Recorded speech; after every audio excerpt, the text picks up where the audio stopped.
This week, in Pottstown, Pennsylvania, a twisted tale emerges when a rich, brash local with 1 million enemies is found horribly murdered, but detectives have a mess on their hands with many suspects, including nephews and wives, all telling different stories. Welcome to Small Town Murder.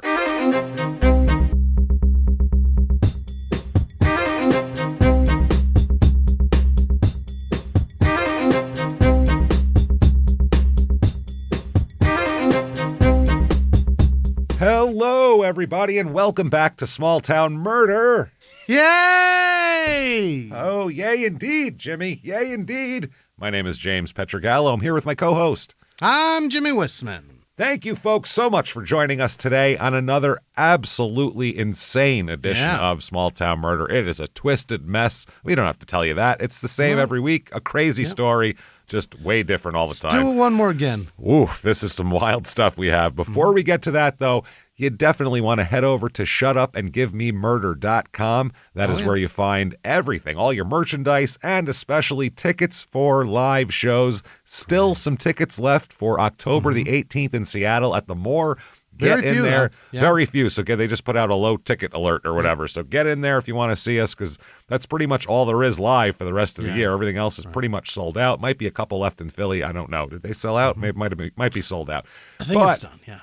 There's also another show, the virtual live show, Thursday, October 30th, right before Halloween. Come hang out with us. Oh, boy. We are very excited for this. It's just like a regular live show. You can watch it anywhere in the world. All you need is to have internet, and you can be at a live show. We're going to have the pictures and all the story, everything that we normally have at a live show. But, of course, we'll wear costumes and look like idiots because it's Halloween. We can't wait to do that. And it's available for 2 weeks after the show, too. So you can get it. You can watch it 100 times. If you can't watch it the night it comes out, you can watch it the next day or whenever you feel like it. Get in there and do that. Shutupandgivememurder.com. Also, listen to our other two shows. Crime in Sports, which is really, really hilarious. We're doing a long one on Billy Martin at this moment in time, a multi-parter. And then check out Your Stupid Opinions if you want to hear the funniest reviews on the internet and us make fun of them. So that's a good time. Check that out. Then get yourself Patreon.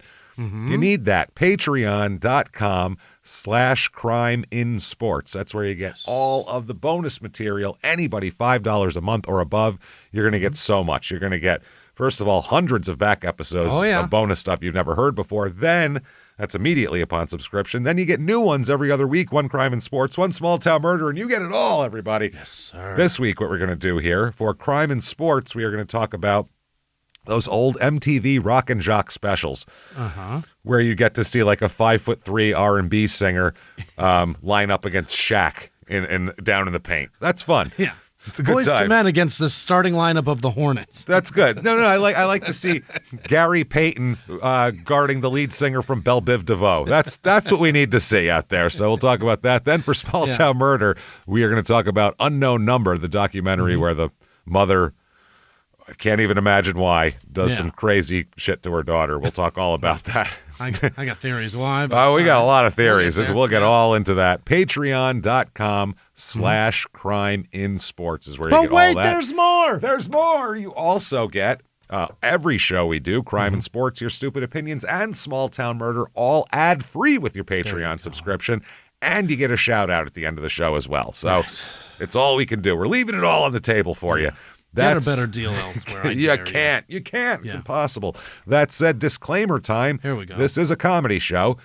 We're comedians. We're going to make jokes. People are also going to die. You go, how does that work? Very easily. We don't make fun of the victims. Or the victims' families. Why, James? Because we're assholes, but we're not scumbags. See how that works? It's real simple. There's plenty to make fun of. We make fun of small towns because we're all from somewhere that can be made fun of. Who cares? That's easy. We make fun of a bumbling police force, lets a murderer go free, and he kills 5 more people. We'll make fun of them for that. And we make fun of murderers because why not?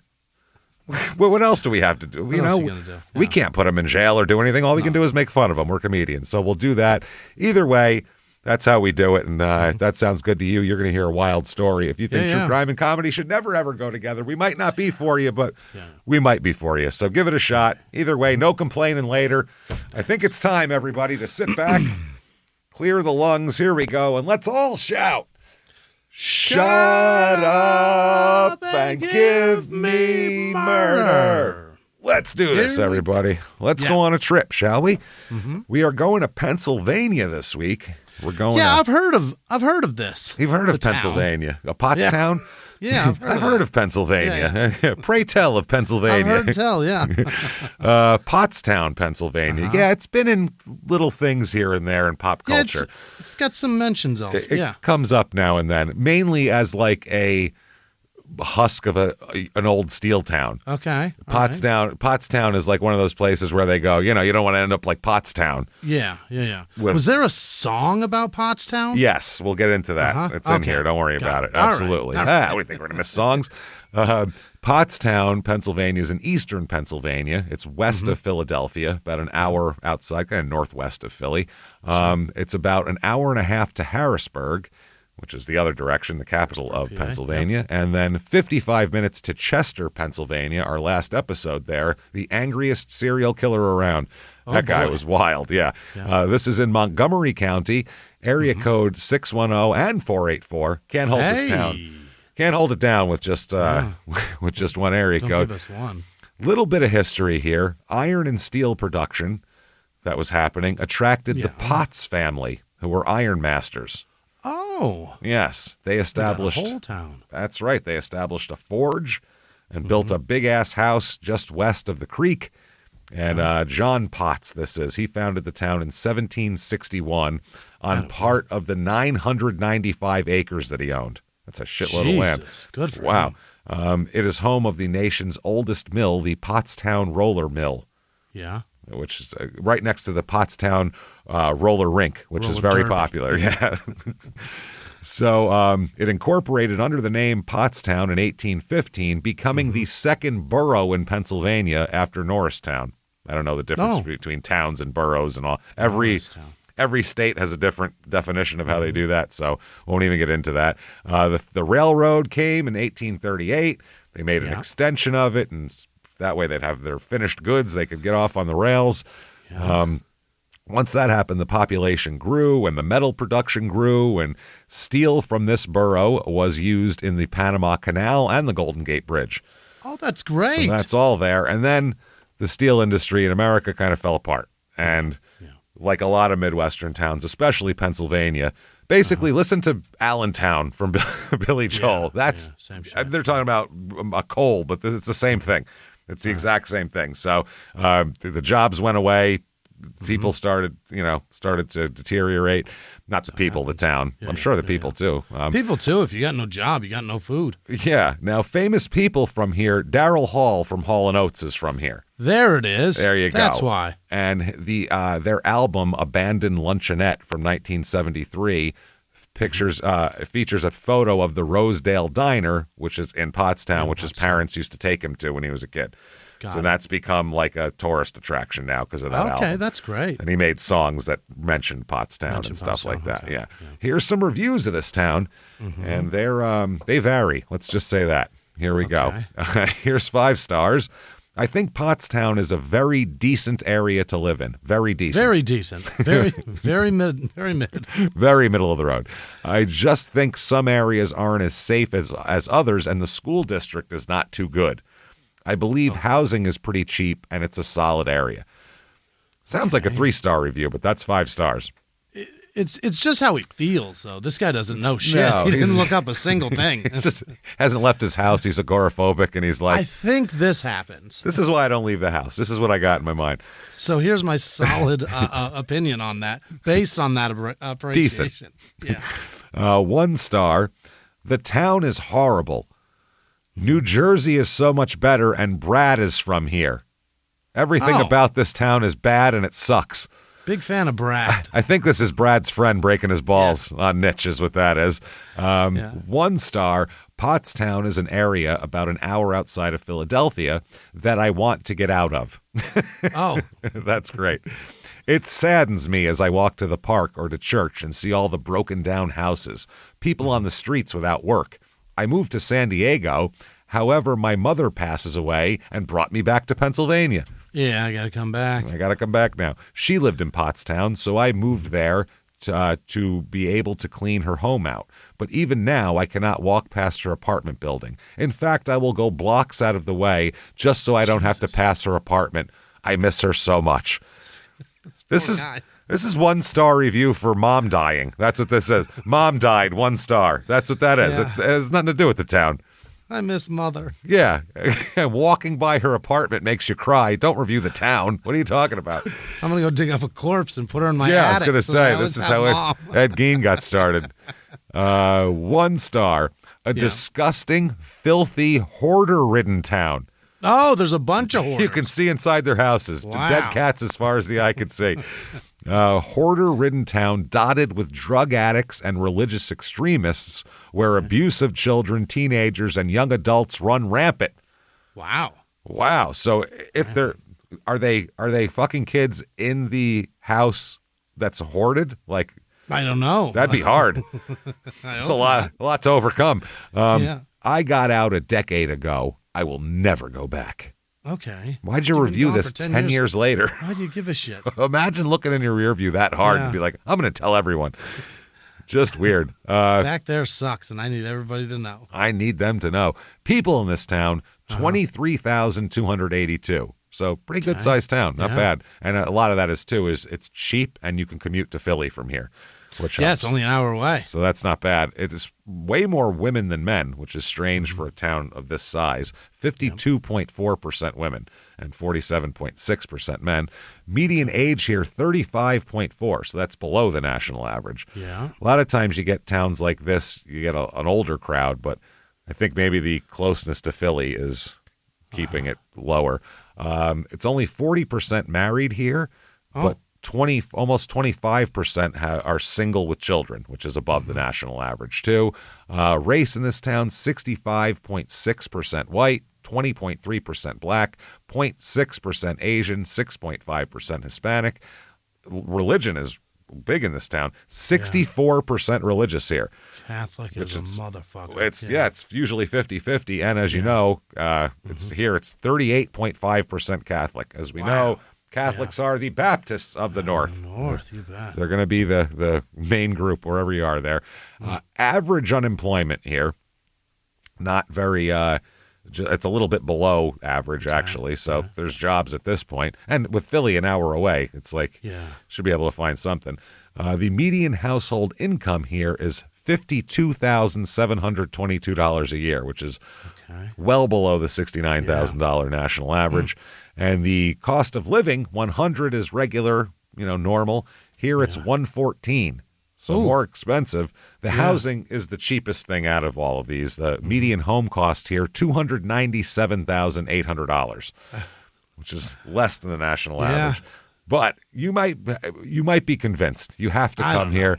Well, you know what? You can get a hoarder house real cheap. Yeah. You might be a rich girl.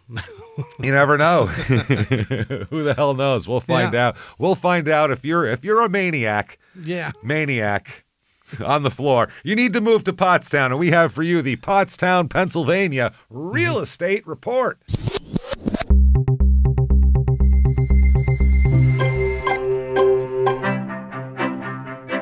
Okay, your average 2-bedroom rental here goes for $1,240, which is around the national average. Sure. The first house we have here, it's not even a house, it's a strip of land. It's basically somebody's side yard. I'm going to show this to you exactly what you get. How much room is that? You see this picture? The house here, house here. That's the land you see get? the grass behind the telephone common pole? area? That's the land that's for sale. They're selling that? You could build like a tree fort there if you put a tree in it, like a clubhouse.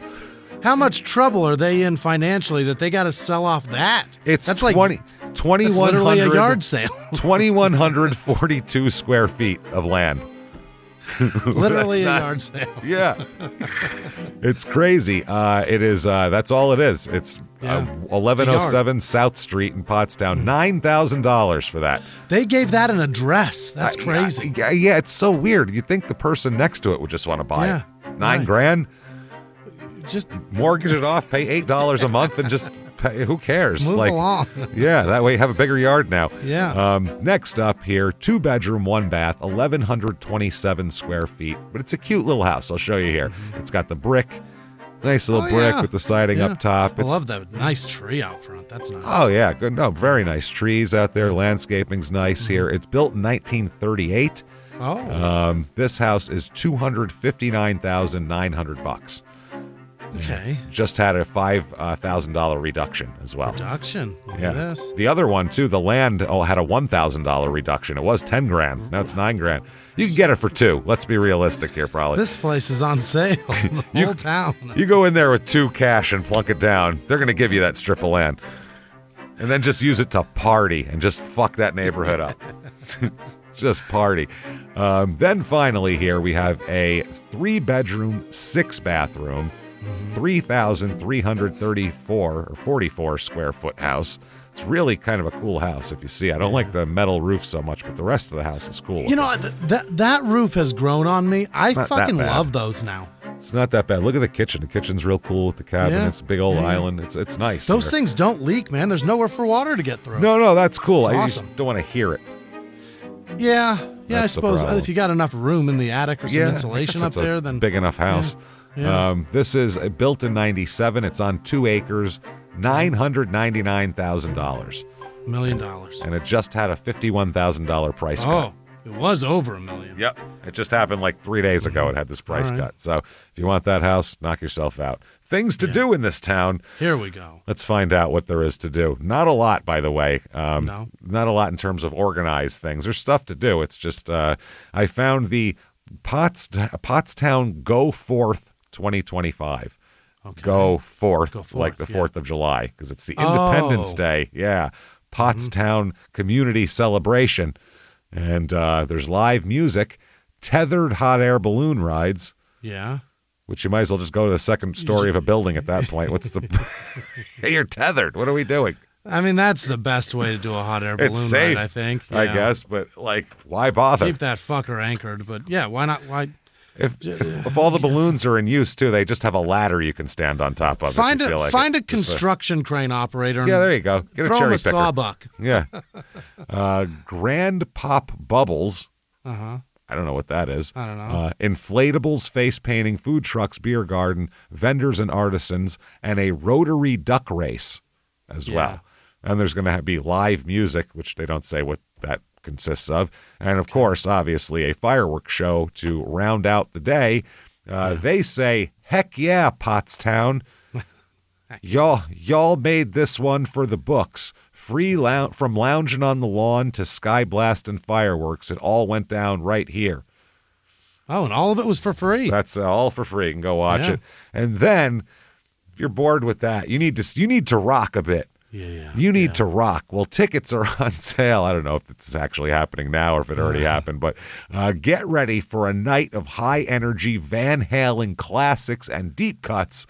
Covers. Not performed by Van Halen, obviously. Performed by America's #1 Van Halen tribute. Oh, boy. There they are. It is Romeo Delight's Van Halen Experience. Uh-huh. And Romeo Delight's? I'll show them to you. Oh, my. They're clearly going with the David Lee Roth era. Yeah, they have fucked a lot of 1982 dive bar women. Yeah. They clean up in the 55 and over department, I feel like. They're doing all right. Yeah. They're like, Jesus. They sing Jump just to see which of the ladies can still jump. Can do it. And those are the active ones. You want to get with one of those.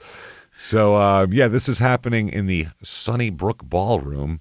On, September. Oh, looks like we missed it. September 13th. It's over. It just happened. Oh, we missed it. Damn it. I'm sure they'll come to a town near you if you're that. It's touring like the fucking Renaissance Fair. You know it. Now, crime rate, what we are interested in this town here, property crime almost double the national average. Oh. Shit is crazy. Dangerous, they will steal your shit here. Absolutely. And then violent crime, murder, rape, robbery, and of course assault, the Mount Rushmore of crime, is about 1/3 above the national average also. Oh, boy, is it dangerous. I don't know what is going on in this town with 23,000 people, but they need to chill the fuck out. Pottstown is off the chain. Yeah. Pottsville. You too, Pottsville. Get your shit together. Old Pottsburg. Old Pottsburg. It was Pottsburg, and then they were like, well... I mean, it's a little close. Sued by Pittsburgh. It was a mess, you know. So let's talk about some murder. What do you say here? All right, let's get into this because holy hell is this a crazy, twisted mess. All right, let's talk about a couple. Let's talk about David and Patricia. Let's start there, okay? Let's start with David Anthony Swinehart. Okay. Swine, H-A-R-T. Really? Swinehart, one word. Mm-hmm. He's born in 1938, and this is going to go down in the early 80s, so, he's kind of in the prime of his life at this point. Now, his father was kind of a blue-collar guy, his father, Harvey. His mother, Alice, was a homemaker. He somehow got this thing in his head that he needed to make a lot of fucking money, and that's all it was about. Yeah. He's definitely, I don't know where he got it. His family wasn't like that. They were just regular, blue-collar, middle-class people. And but he was like, no, I need more. Yeah. I need more. Now, he's got a couple of sisters. He's got a brother named Robert. One of his sisters, that'll come into play. One of his sisters will have 2 sons, and that'll be something that comes up here. Now, in the 1960s, David, Robert's his brother. David started buying properties. Oh. This is when Pottstown was still happening. This is when they were still making shit here, and there were still factories, and this isn't like for some reason when I picture this town, I picture Slapshot. I picture the Slapshot town because it's the same. It's all a bunch of those dying steel towns in Pennsylvania, but they were dying in the late 70s, like when Slapshot was made. Yeah. Part of that plot was they were closing down the mill. That was a part, and then the people wouldn't afford to go to the game, so they were going to fold the team. That was part of it. So this is kind of the same thing, but in the 60s, it was still something was still going on here. Now he ends up buying a lot of the town, as we'll talk about. Really? Yes, him and his lady that he meets here, Patricia, that's going to be his wife. They get married in 1972. She's about 5 years younger than him. She also came from, middle to lower middle class upbringing. Yeah. Another, like that. So these two kind of middle class kids are going to make a go of being rich. They're going to try to do it. Yeah.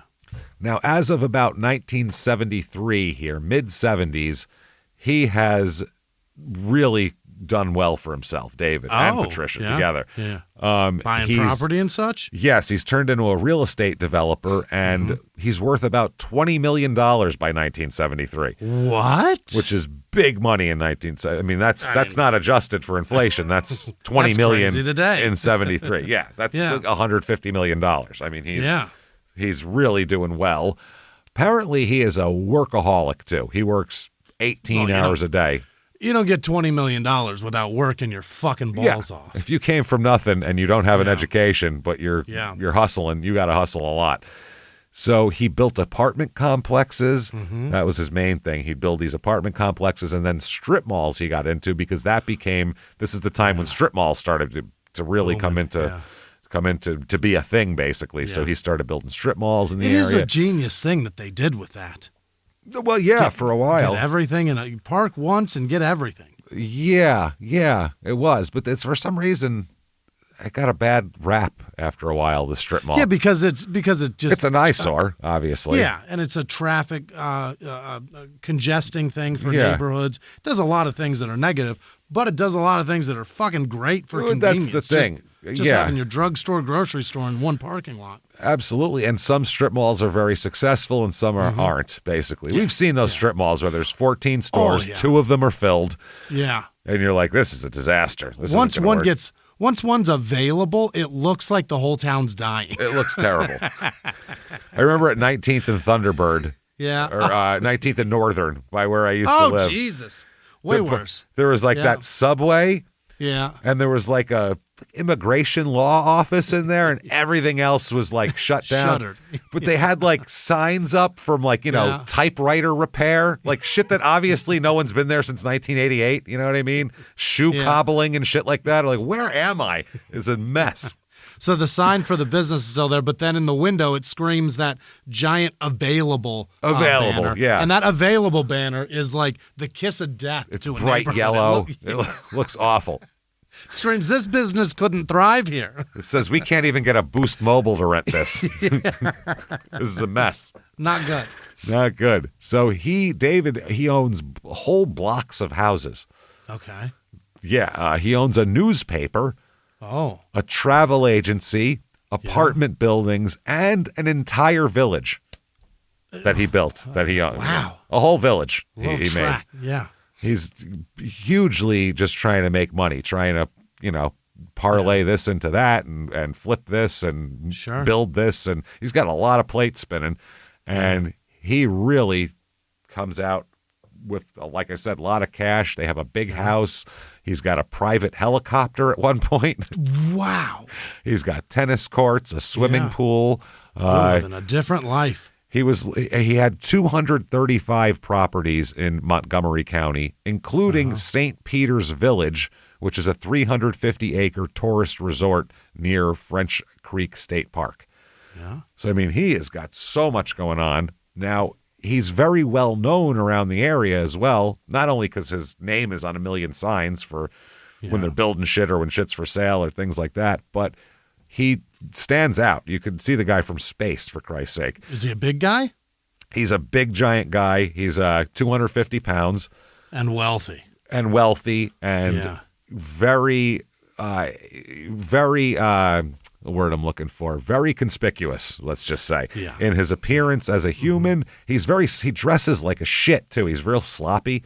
Really? He'll have like his shirt all hanging out of the back, Really? like his front tucked in, the back hanging out. He's a mess, this guy.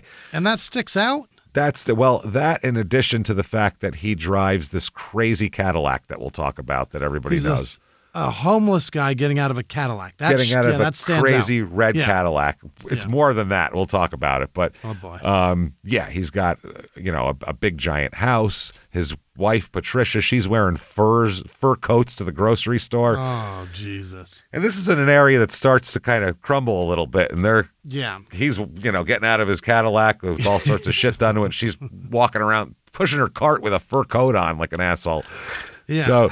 They're two couples from Goodfellas after the heist.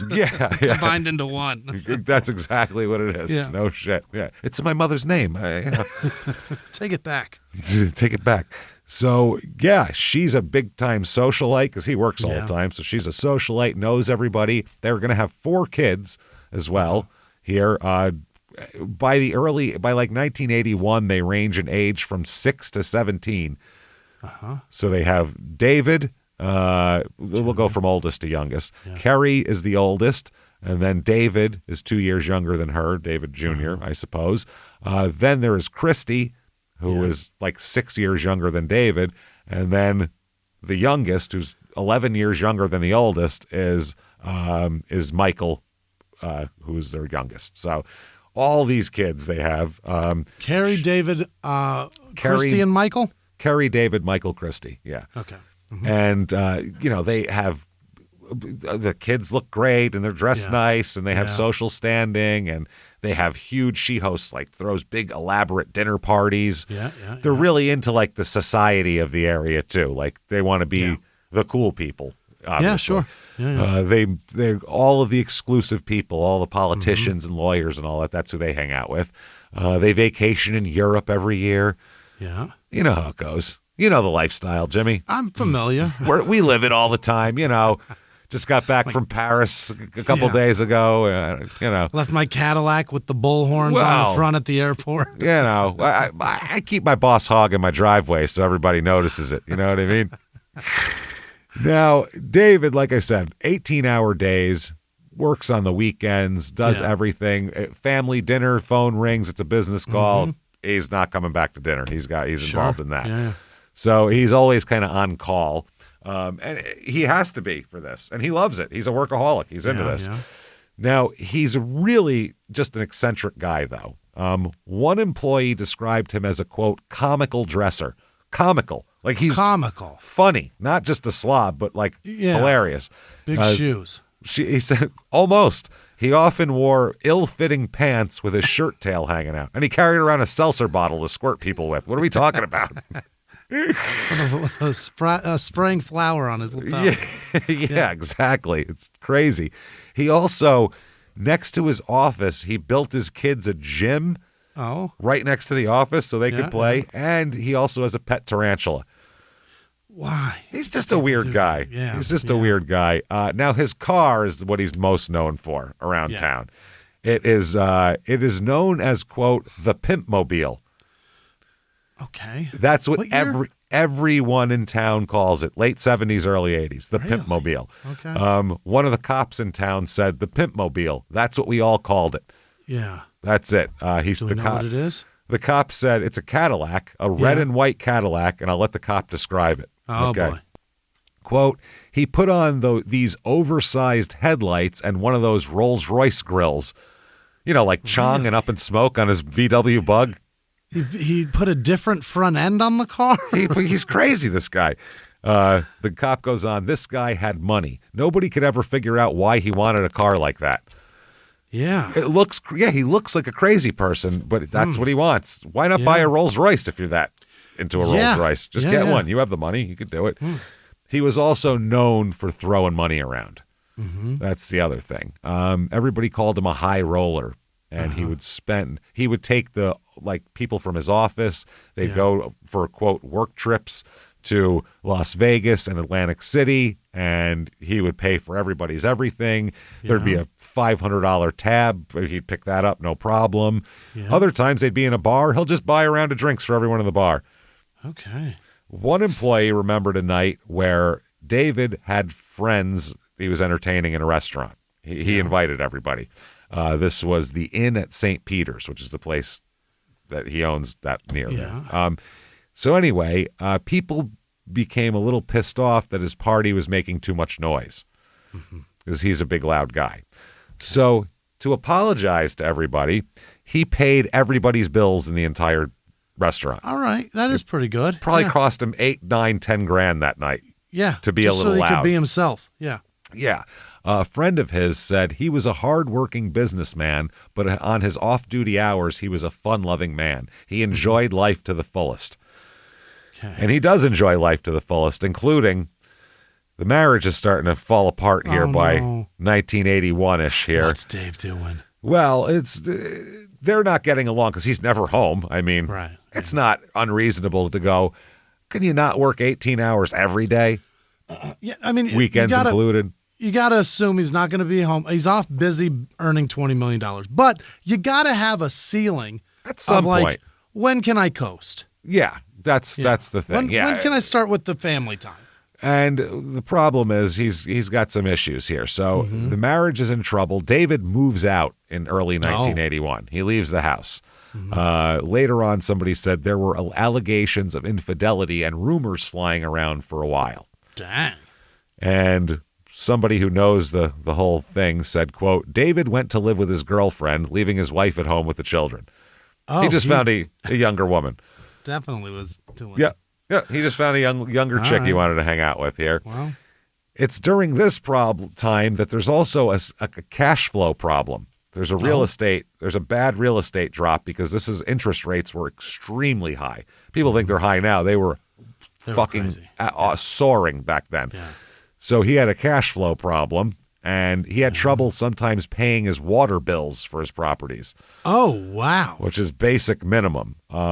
So everybody was talking about did he overextend himself and shit like that. But he still had cash to throw around when he went out and things like that. But tenants in his apartments complained that he refused to maintain the apartments and houses that he rented out. Slumlord too? So now he's turned into kind of a slumlord, yeah. Dang it.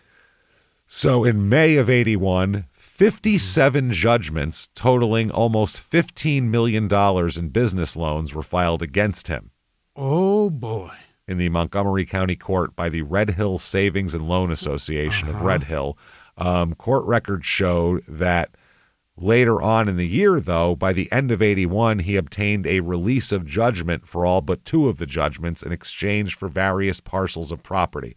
So he made good with it. He owed people money, but he would, instead of paying in money, he would call it good. Yeah, that's all. They would trade for property and do that. Now, his new girlfriend is named Sarah Sky, S-K-Y. Oh. Sarah Sky. And she's young and blonde. and hot. It sounds like a girl that Brazzers has under contract. Exactly. Sarah Sky, definitely. There's definitely a porn star named Sarah Sky. I'm sure there is. Yeah, there 100%. have to be. Sarah Sky? Yeah, that's too good. If not, Too easy. ladies, get on it. Get your fucking You're looking up Sarah Sky triple XXX? I am. Is there one there? Why has do I to be. keep typing an E? You want it to be. Oh, there is.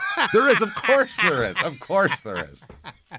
That is amazing. One with an H and one without, James. Oh, There's two. perfect. And I doubt it'd be her because she's like 70 years old by now. Right. So, yeah. This girl's probably, well, she might be too. We don't know. Oh, no. Porn doesn't Yeah. make any fucking money today. Yeah, who knows? So, yeah, she's, 10 years younger than Patty, Yeah. so maybe 15 years younger than him. Yeah. And Patricia. So, he's not even trying to hide the affair by 81. Yeah. He's not even he had moved out of the house. He moved in with Sarah. Yeah. And what he would do is, though, every night he would drive to the house on Maugers Mill Road. That's his house, the family home. He would drive there to have dinner with Patricia and the kids, Okay. help with homework, Yeah. tuck the little kids into bed, and then see you later back to Sarah's house. Head on back home to Sarah. Heading on back home. Yep. All right. So that's how this is going. And this went on for months and months and months, which is interesting. Patricia said he would often stop home to change his clothes and maybe take a shower before going out for the night.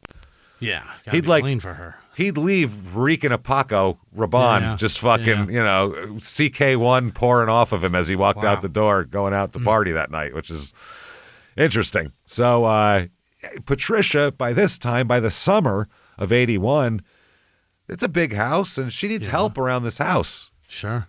She's got 4 kids and doing all this shit, and she needs some help around the house. So she calls upon a nephew for help. David's nephew. Oh. He's gone, but you can help me. David's nephew is Thomas Scott DeBlase. Deblase. DeBlase, whatever. DeBlase. Thomas. He's born November 7th, 1958, so 20 years younger than David. At this point, he's 23 years old. He was the Pottstown High School star quarterback in high school. Yeah. Oh, yeah. He's, 6 feet tall and muscular. Sure. Didn't do anything with that, though. He's the kind of just the atypical, small town High school, quarterback who Failure. didn't go anywhere, and then he's working construction 2 years later. That's what he is. So that's what he does. He works construction. His mother is David's sister. Now, he shares kind of the same features as David as well, dark hair and kind of things like that. But he's like a young, trim, muscular, attractive version rather than the 20 years later shirt tail hanging out of the back of your pants, 250-pound sloppy drunk version. So, but he has no business acumen or motivation or, any kind of anything like that. He has no... But he's a good hand. He can operate a shovel real good. He can do that, exactly. Yeah. He worked construction, like we said, didn't go to college, no prospects, just swinging hammers, and he drinks down at the High Point Tavern or High Point Saloon or whatever it's called down on Main Street. That's it. Now, at family gatherings, he said that he started to notice Aunt Patricia was giving him looks, looking him up and down and all that. Then she started calling him to the house for help, and he came right over. And then she started confiding in him about old Uncle David's affairs, crying on his shoulder. And he, of course, comforted her and all that. Now, he has an older brother as well named Jeffrey Todd DeBlase. He's like a year and a half older. Now, so there's these two are the 2 nephews of David. Now, in 1981... by the summer of 81, he thinks Patricia's, quote, cheating, which is hilarious because he's living with a chick. Cheating on He's who? living with a I mean, woman. yeah. That's wild. So he thinks a divorce is going to be coming up soon, David. So he needed proof that Patricia was cheating. Yeah. So he bugged the house. What? He put in these tape recording systems that record every call that comes in the house and all that. He puts this elaborate shit. You have to be rich to do this back in 1981 here. And Patricia talks on the phone all the time, so David installed a line-activated tape recorder, which, by the way, is very illegal in Pennsylvania. Illegal, yeah. But not really if it's your own house. That's the problem. Oh, okay. If it's your own house. So he's got a little loophole, yeah. Yeah, it's kind of hard to do that. But David didn't give a shit if it was legal or not. He wanted to get proof that his wife was cheating, so when they got divorced, he didn't have to give her anything. Yeah. So he ends up getting on tape all sorts of late-night phone calls between Patricia and nephew Thomas. Oh, Jesus. Not only is she fucking someone else. Oh, yeah. It's his nephew. Jesus. His way younger nephew. Yeah. And they're sitting there. It's real romantic shit and, you know, explicit plans for what they're going to do next time they see each other and how they're going to fuck. And oh, boy. Oh, yeah. It's graphic shit for sure. That's creepy. Not very good going on here. And in divorce court, not going to look great for her. No. Mainly because he's a family member. That's the main thing that looks bad. That's the biggest problem. Yeah. Yeah. I mean, it's one thing cheating because she her can go, family, well, he's cheating too. Yeah. Yeah. It's not necessarily. It's not going to create a genetic issue, but it's going to create some fucking problems around the table. Uncomfortable Thanksgiving. I'll tell you that fucking much. Yeah. It's going to be real weird come Thanksgiving. Easter and Christmas. It's going to be real weird. Holy shit. So Joan Rayner is a friend of David's and said because the divorce was going to be so costly for him, David required leverage. So October 1981, Patricia files for divorce. Okay. And she's got a good lawyer and she wants a lot. She says, I want half of everything. Yeah. Also the house, alimony, child support. She's entitled to it. She said she wanted to maintain the lifestyle that his money had provided for them. And he's got 4 kids he's got to support there. So, she's right. Then she files all that, and then they file a thing back saying, well, he's got no money, so he's broke. He's actually in fuckloads of debt, is what he is. So you can have half of that. You can have half of nothing, is what you can have, is what they basically tell her. You can have half of worse than nothing. You can have half these bills. They said the recession killed the property values, the recession of the late 70s and really up till about 1985. And then it was good for about 2 years and then another recession. So there was that and the interest rates, everything else had turned him into shit. It turned his portfolio into shit. The banks are circling like vultures. Yeah. It's not good. They said that he had informed her and her attorneys that he was insolvent and he was receiving a $500 weekly stipend from Red Hill Savings and Loan, to which he owed about $13 million to them.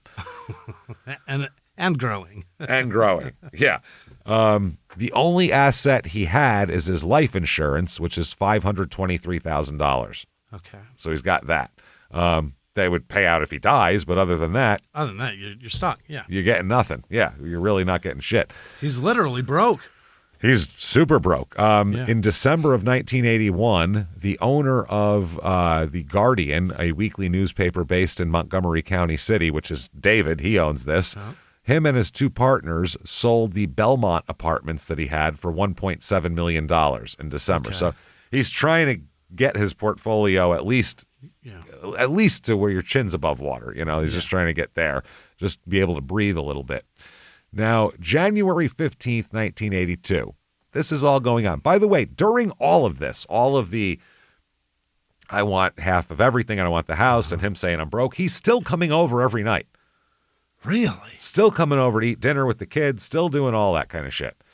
I guess you got to, for the kids, keep that shit under your hat until I'd like to talk to a psychiatrist or psychologist about that because I'm not sure if that's good or if that just prolongs this and makes it weirder. I'm not positive.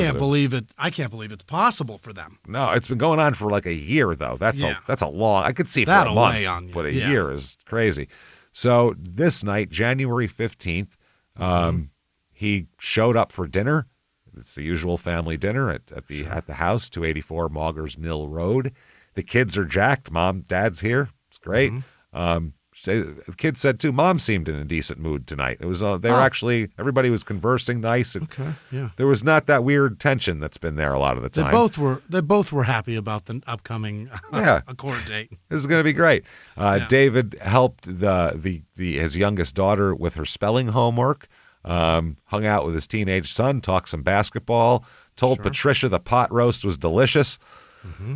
Everything was great. Now, by 8 p.m., the younger children are in bed. The teenagers are in their rooms, obviously. What is it, 82? With giant headphones on, listening to REO Speedwagon, I assume. Probably. That's all I can think. They're doing that. Patricia walks David to the door and says, drive safe. Yeah.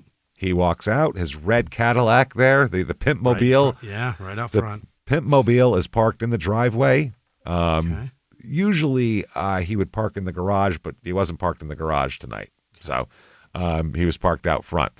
Now, he's supposed to be meeting up with friends, but he never shows up that night, just hang out with friends. Which, I mean, date with Sarah Sky. Who knows? Yeah, that's what I mean. He could be doing anything. So they don't think too much of it, but, they call and try to find him, can't find him, whatever. Now, the next day, he's supposed to have gone into his office the next day, Saturday the 16th. That's a Friday, the 15th. On the 15th, that day we just talked about, he left revised insurance papers on his office desk. He told his secretary to meet him back in the office the next day, a Saturday, to help him finish the paperwork, which would, quote, effectively change the beneficiary from Patricia to a trustee for his children on his life insurance. Building up a trust. All right, good. Rather than her having it, it would be someone holding it for his kids. Yeah. He never showed up to work Saturday to do this, though. Oh. And the secretary, imagine you come in on a Saturday because your boss wants you to, and you're like, God damn it, I have to go in to deal with his personal shit, too. This isn't even business. And then he doesn't even show up. You'd be pissed. Ooh, it's all me? I can't do anything with this. It's his insurance papers. So, according to, he never showed up. That's all we know. All we know is the last time he was around, January 15th, he had left his office, visited his mother for a minute, then drove to his old house, had dinner, and took off. Very normal. So by Sunday comes and still nobody's heard from David. Now people are starting to get a little bit worried. What's going on here? Yeah.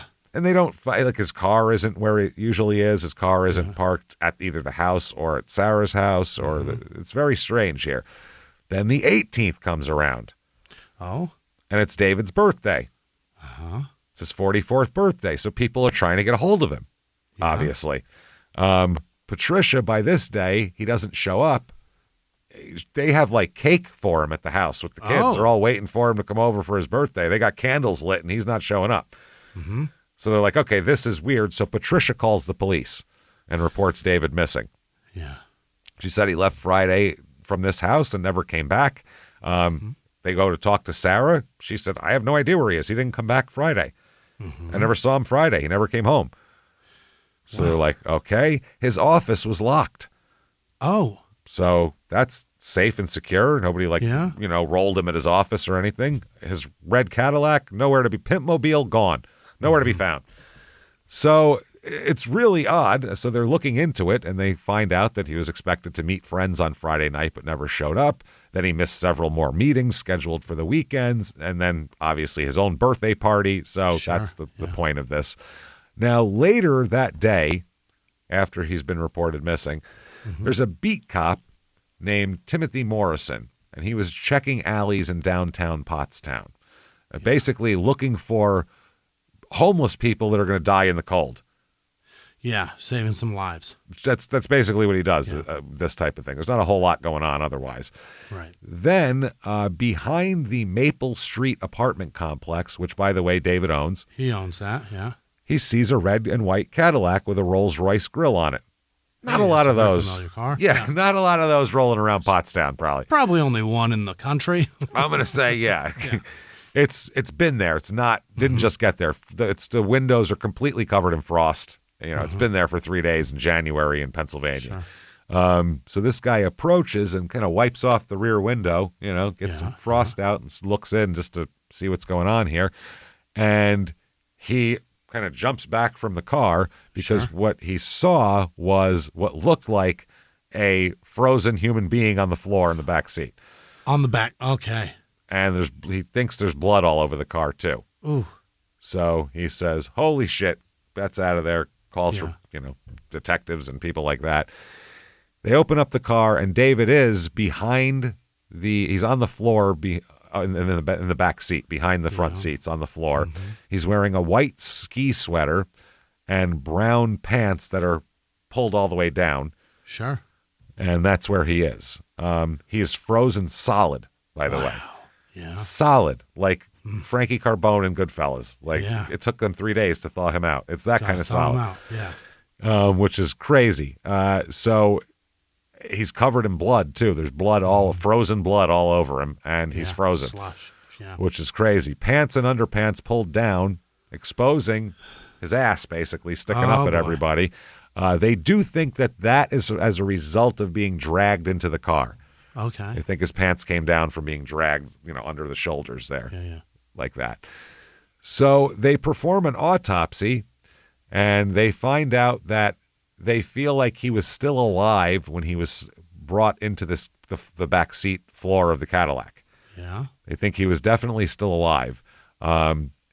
They said it's hard to tell a lot of things because he was frozen for 3 days and there's some stuff, but they say he's been beaten over the head at least 6 times, 6 separate blunt force injuries to the head, and he's been stabbed at least 14 times.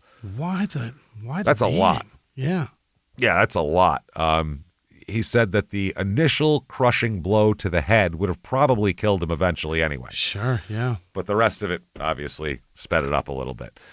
They believe that the beating over the head was with a baseball bat. It's got that kind of characteristics to it. And 14 stab wounds are in the back, side, and buttocks. Ooh, okay. Stabbing a guy in the ass. So now they estimated he'd been dead for about 20 hours before the body was found, but they said you can't accurately predict time of death because he's frozen solid, which is why the Iceman froze people solid. Right. Yeah, it was a thing. That's the whole point. The medical examiner said he believed that it had to have been more than one assailant involved because 2 weapons were apparently used. Right. 2 very different weapons, a bat and a knife. Yeah.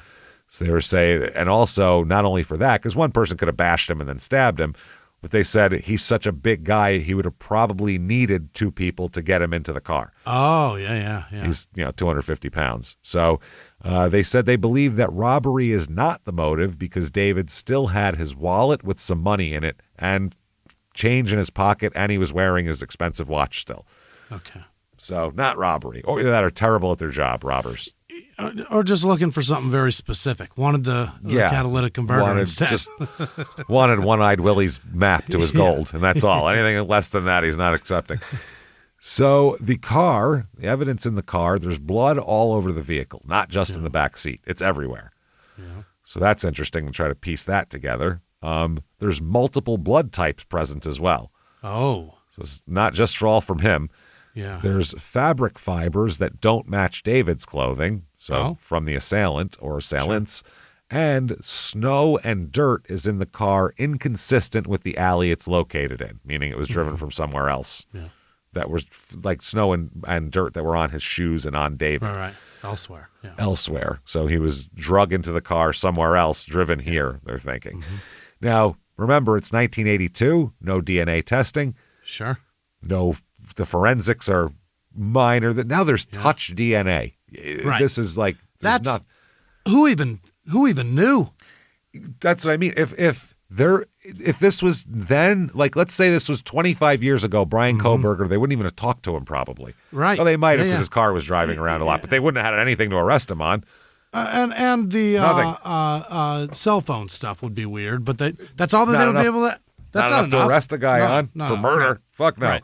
Yeah. So that's what I mean. That touch DNA, that is brand fucking new. It's amazing. 10-year-old technology.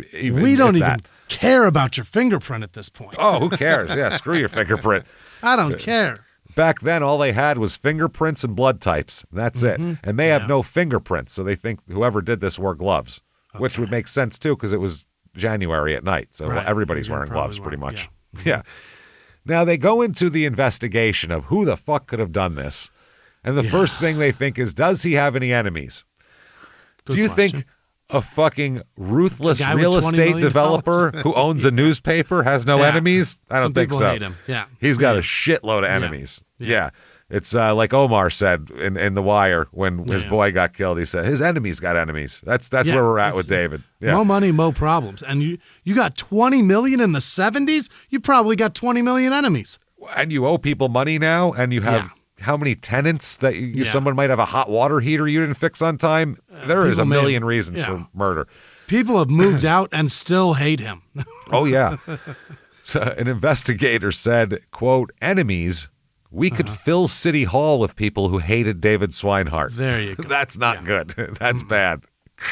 They said, shit, they were even, they said they were interested in a couple of particular enemies of his that had, tenants and people like that, people that did business deals with him that didn't work out, that had threatened him and shit like that. Yeah. So that's a bad place to start. Half the town hates him. Okay, that's not good. Then they also have to suspect Patricia, too, because she's got the financial motive, because she's not getting a goddamn thing. And now, if he's dead, she gets $523,000. So absolutely, a little bit different. This is an investigator. They talked to Patricia right away, and she told an investigator, quote, he told me divorce was inevitable. He didn't love me, and I didn't love him. But we would handle it like adults. Okay. She was saying, look, we knew we were getting divorced, but we decided to not be dicks and not fuck the kids up about it. Yeah. So these are all within a few days. She has 3 different police statements here. She professed complete ignorance when asked about the crime. I have no idea who killed him. She said, I quote, I can't imagine anyone doing anything like that. Right. And at some point, she asked the interrogators, what happened? Can you tell me what happened? I don't even know what happened. She said, what were his injuries and things like that? She's asking the right questions. Those are all the right questions to ask. Mm-hmm. Absolutely.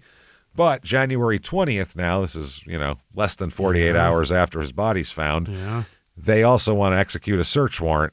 And they don't say it's to try to pin Patricia up, but it's also just to see if there's anything they can glean from his professional papers or anything like that. Mm-hmm. So they do a search warrant at the house that Patricia's living in now. And what they find is not so much in the house, it is outside the house. Well, they do end up finding blood in the bathroom of the home. Okay. But that is very tricky. I Every challenge bathroom in America. Yeah. I challenge anybody to go over your bathroom with a DNA crime scene crew and not find your blood in there. Your blood is in your bathroom. That's crazy. Yeah. Your blood is in your bathroom. Everybody's is. You've cut yourself. If I changed a razor, it's a bloodbath in there. Yeah, dude. It's. We've all done it. It's bad. So that's kind of, they don't really know much about that, but they find blood outside the house next to the garage in the snow.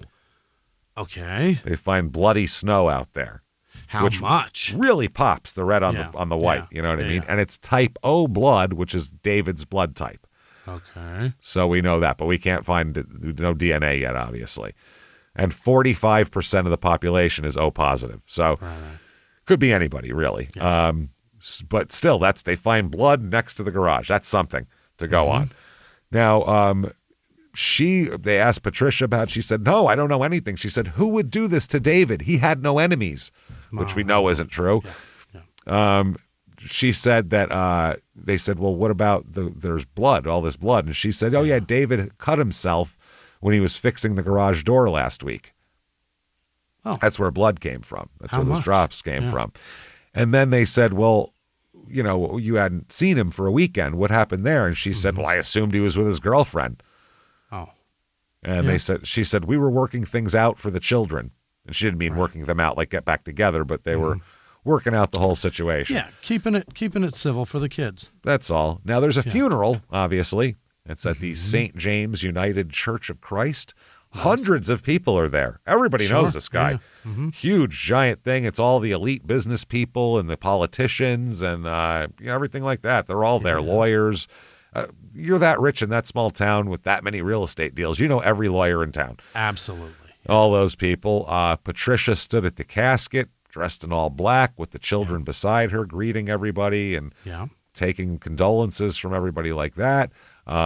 Thomas and Jeffrey are there as nephews as well. Sure. They're all there, standing with the family, being supportive, everything like that. The youngest girl placed a drawing near the casket, a stick figure of the family that says, "I love you, Daddy," in crayon.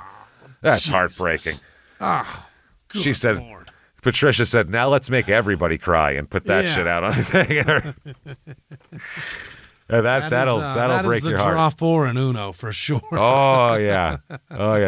That's the point in a funeral when I saw a very hardened mafia gangster cry at a funeral because a little girl For Christ's sake, there's a kid's drawing. It was wild. Yeah, I offered him a tissue. He goes, "I haven't cried in years. I'm fine." And then 2 minutes later, he goes, "Give me one of those." It's fucking anyway, terrible. Oh, it was sad, dude. It was sad. So then they look at his lawyer, Stephen J. Proctor, tells homicide detectives at the time of his death, David was in the process of cutting Patricia out of the life insurance because the cops didn't know that till then, and reverting all his life insurance proceeds to a trust for his children. Sure. They said he was killed literally that weekend is when we were doing the paperwork. Yeah. Because remember, he had it on his desk to take care of it on Saturday. So they were like, we were finishing it. They were like, so this is the day before he was to write his wife out of his insurance deal. Now, on one hand, that looks very bad for Patricia. Sure does. But on the other hand, how the fuck would she know that? Right. He's just doing that in secret. So that's the other thing. So obviously, if you proof that she knows that. Yeah, you wouldn't throw that right in her face and then go for dinner. That's going to be an uncomfortable dinner. That pot roast is going to be a little tough that evening, if you know what I mean. So then police, while searching everything, including David's car, his lawyer had some stuff that he handed over to the police too, and they actually find a recorder itself. Through all these tapes, they find all the tapes of Patricia and Thomas talking. Yeah. They had no fucking idea that was going on until then. None. They were like, "Oh, what is this about? Who is this? The nephew? You're going to do what to his balls?" Oh, my God. Gee, how did they use jizz back in 82? I guess they did. I guess that word was very common. Oh, so they're like, "Well, we don't like that at all. That's a shady thing because obviously he was taping her. That means he knew about it, so that could have caused some strife or suspected at minimum." Totally. Yeah. So they talked to nephew Thomas here. And this is kind of a couple days after the murder. They've really put everything together pretty quick. Within a few days, they have a lot of kind of a structure. A real basic structure of, who's involved with who and because you have to kind of put a family tree together and everything to figure out who could have done this. Now, they talked to Thomas. He denied any involvement or knowledge of the murder, obviously. He said that, yes, I did have a romantic liaison with Aunt Patricia, though. He said Aunt Patricia. I hope he did. I really hope he did. He probably called her that, yeah. Yeah. He said, but I didn't kill anybody. Yeah, I was banging my aunt, but, what the hell? So he then says, "That's all I'll tell you. I was banging her. I didn't have anything to do with the murder. I'd like an attorney. I'm not answering any more questions." Good answer. Which is fine. I gave you the things you need to know. Now leave me alone. But then shortly after that, he does a second one. They give him Miranda warnings, and he's pretty much does the same thing. Yeah. Had an affair with her, didn't kill him, like a lawyer. That's it. Yeah. Then they end up giving him a polygraph test.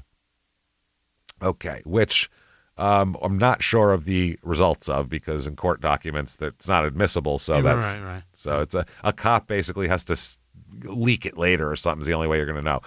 But they give him a polygraph test. Now, March 6th, 1982, that's when they're really looking over how broke he is, how broke David actually was. In papers filed in Montgomery County Orphans Court. Orphans Court. What is that? I don't know. Court for orphans. The orphans get their own. That's how they get anything, man. What do you think? These orphans have a whole... They need a court, man. Without this, they have nothing. No one's paying attention to the orphans. It's a hard knock life for them. Yeah. So he says that his estate is insolvent and all assets of the estate have been required to pay taxes and estate administrative expenses. So no matter what will there was, there is nothing left in the estate. There. It's a wash. Wow. Yeah. So they said records show his holdings, including the historic St. Peter's Village in Chester County, once totaled $20 million, but now his debts are about $20 million. Oh, Jesus. So really, he had a $40 million swing. That's crazy. He went from up 20 to down 20. He had 20, spent it all, and spent 20 more. Wow.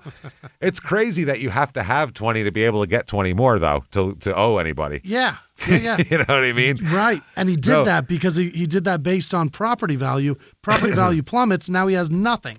Exactly. That's why real estate's a motherfucker. You never know as forces outside of you.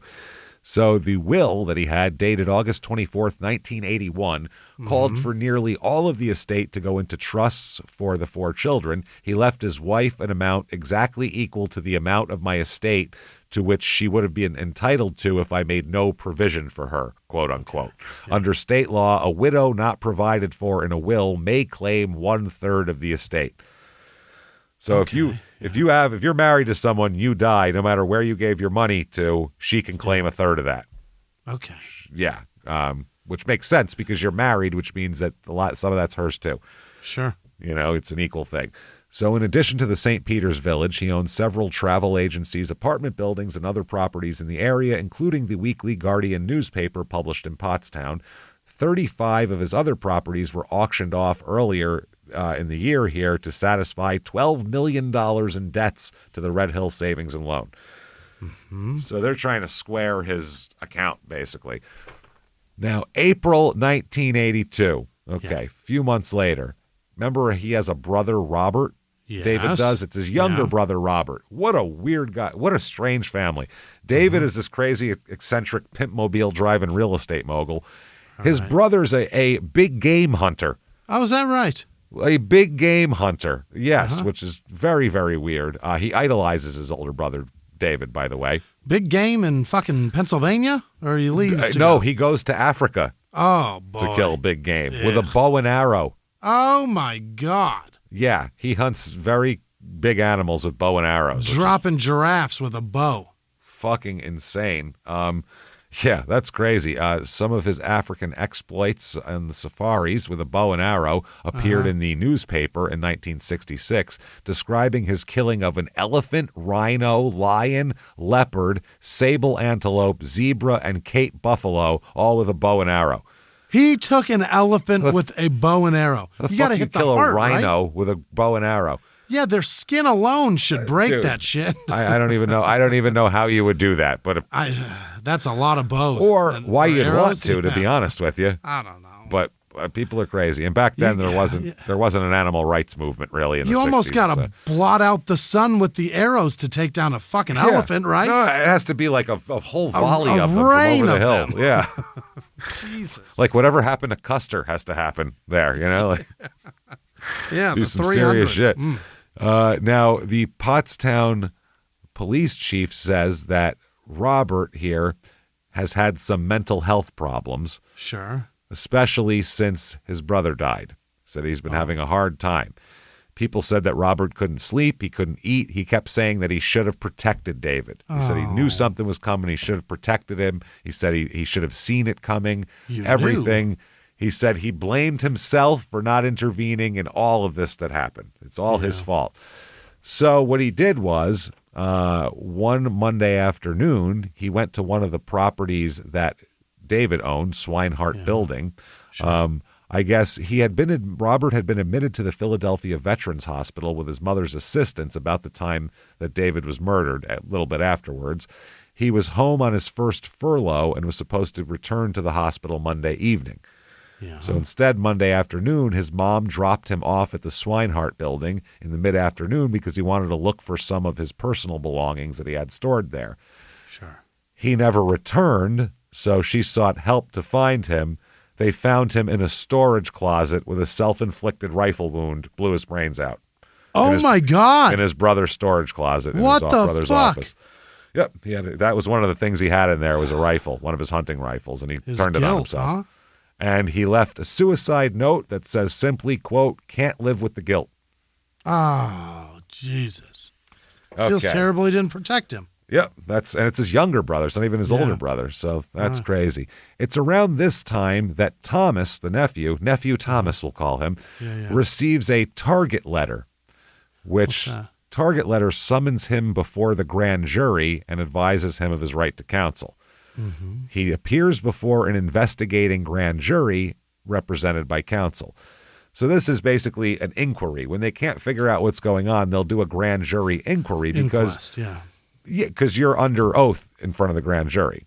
Okay. So that's what it is. If you're in an interrogation room, you're not under oath. You can lie all you want. It's not illegal. That's fine. But when they get you on the stand in a grand jury, now it's illegal to lie to them. Mm-hmm. You hurt the cops' feelings. That's another Wire thing. You lie to us, you hurt our feelings. You lie to them, it's perjury. It's one of those things. So he appears before that. Nothing comes of this grand jury inquest. By the summer, the investigation is going absolutely nowhere. Nowhere. They're stalled out, stuck in the quicksand, man, spinning wheels. Patricia had stopped talking to cops. They had tried to talk to her a bunch of times. She had taken a polygraph test, and then she lawyered up, and that was it. She got a guy named Frank DeSimone, who was one of Pennsylvania's best criminal defense attorneys, and he told her, "You don't say shit." And she said, "I don't say shit." Thomas has an alibi. His brother has an alibi. The wife fuckers, they have bar receipts and witnesses who'd seen them around town that night. Though nobody could, because everybody was out drinking, nobody could pin down exactly what times they saw them. Yeah. But they were like, definitely saw them that night around the area. They have wiretap recordings that David made, but they're inadmissible. You can't bring that into court. So you can't arrest anybody based on that because you can't use that in court. Right. So that's bad. They never found any kind of murder weapon, a knife or a bat. Yeah. So they really have nothing at this point. Nothing. Absolutely ugots to go on. There's a detective who says he knew Patricia was involved in his heart. He said, I thought she was involved. He said his gut, his 30 years of police work told him that this is a family thing. This is not an outside deal. All the stabbings, all that, it's too personal. It's not business. But he said, I can't fucking prove anything. I have no proof whatsoever. Case goes cold. Case is totally cold here. We got nothing. We got nothing and nowhere to go and nothing to build on. Yeah. So Patricia collects the $523,000 insurance payout. Sure. She kept the house. Sure. Kept the cars. Who else is going to drive it? That's it. Kept, she's a grieving widow going around, just doing all of that, dressed in black for a while, the whole deal. Nephew Thomas still came around, being the helpful nephew. Needs help, yeah. Let me help you fix the deck. Let me help you change that light bulb. Let me help you with that pussy. There's a lot of help that needs going on around there. Yeah. So, let me help you with those underwear. They're up too high. Let's take them down. Let me help you off with those panties. Let me help you off with those panties. Come here. So sometimes he'd stay late. Sometimes he'd stay over. Yeah. Sleep over. The neighbors would be whispering, but they all felt bad because she's a widow and they didn't want to say anything bad, like inappropriate about her. So they were like, well, maybe he's just helping her out, this young guy. Maybe he's just a real nice guy and really loved his uncle. Then in November of 1983, Thomas's brother, Jeffrey, David's other nephew, he's the older brother too. Thomas is younger than Jeffrey. Sure. He's a mess, by the way. He has nothing going for himself. He's 25 years old, going absolutely nowhere. He's working like odd jobs and doesn't have even a regular job.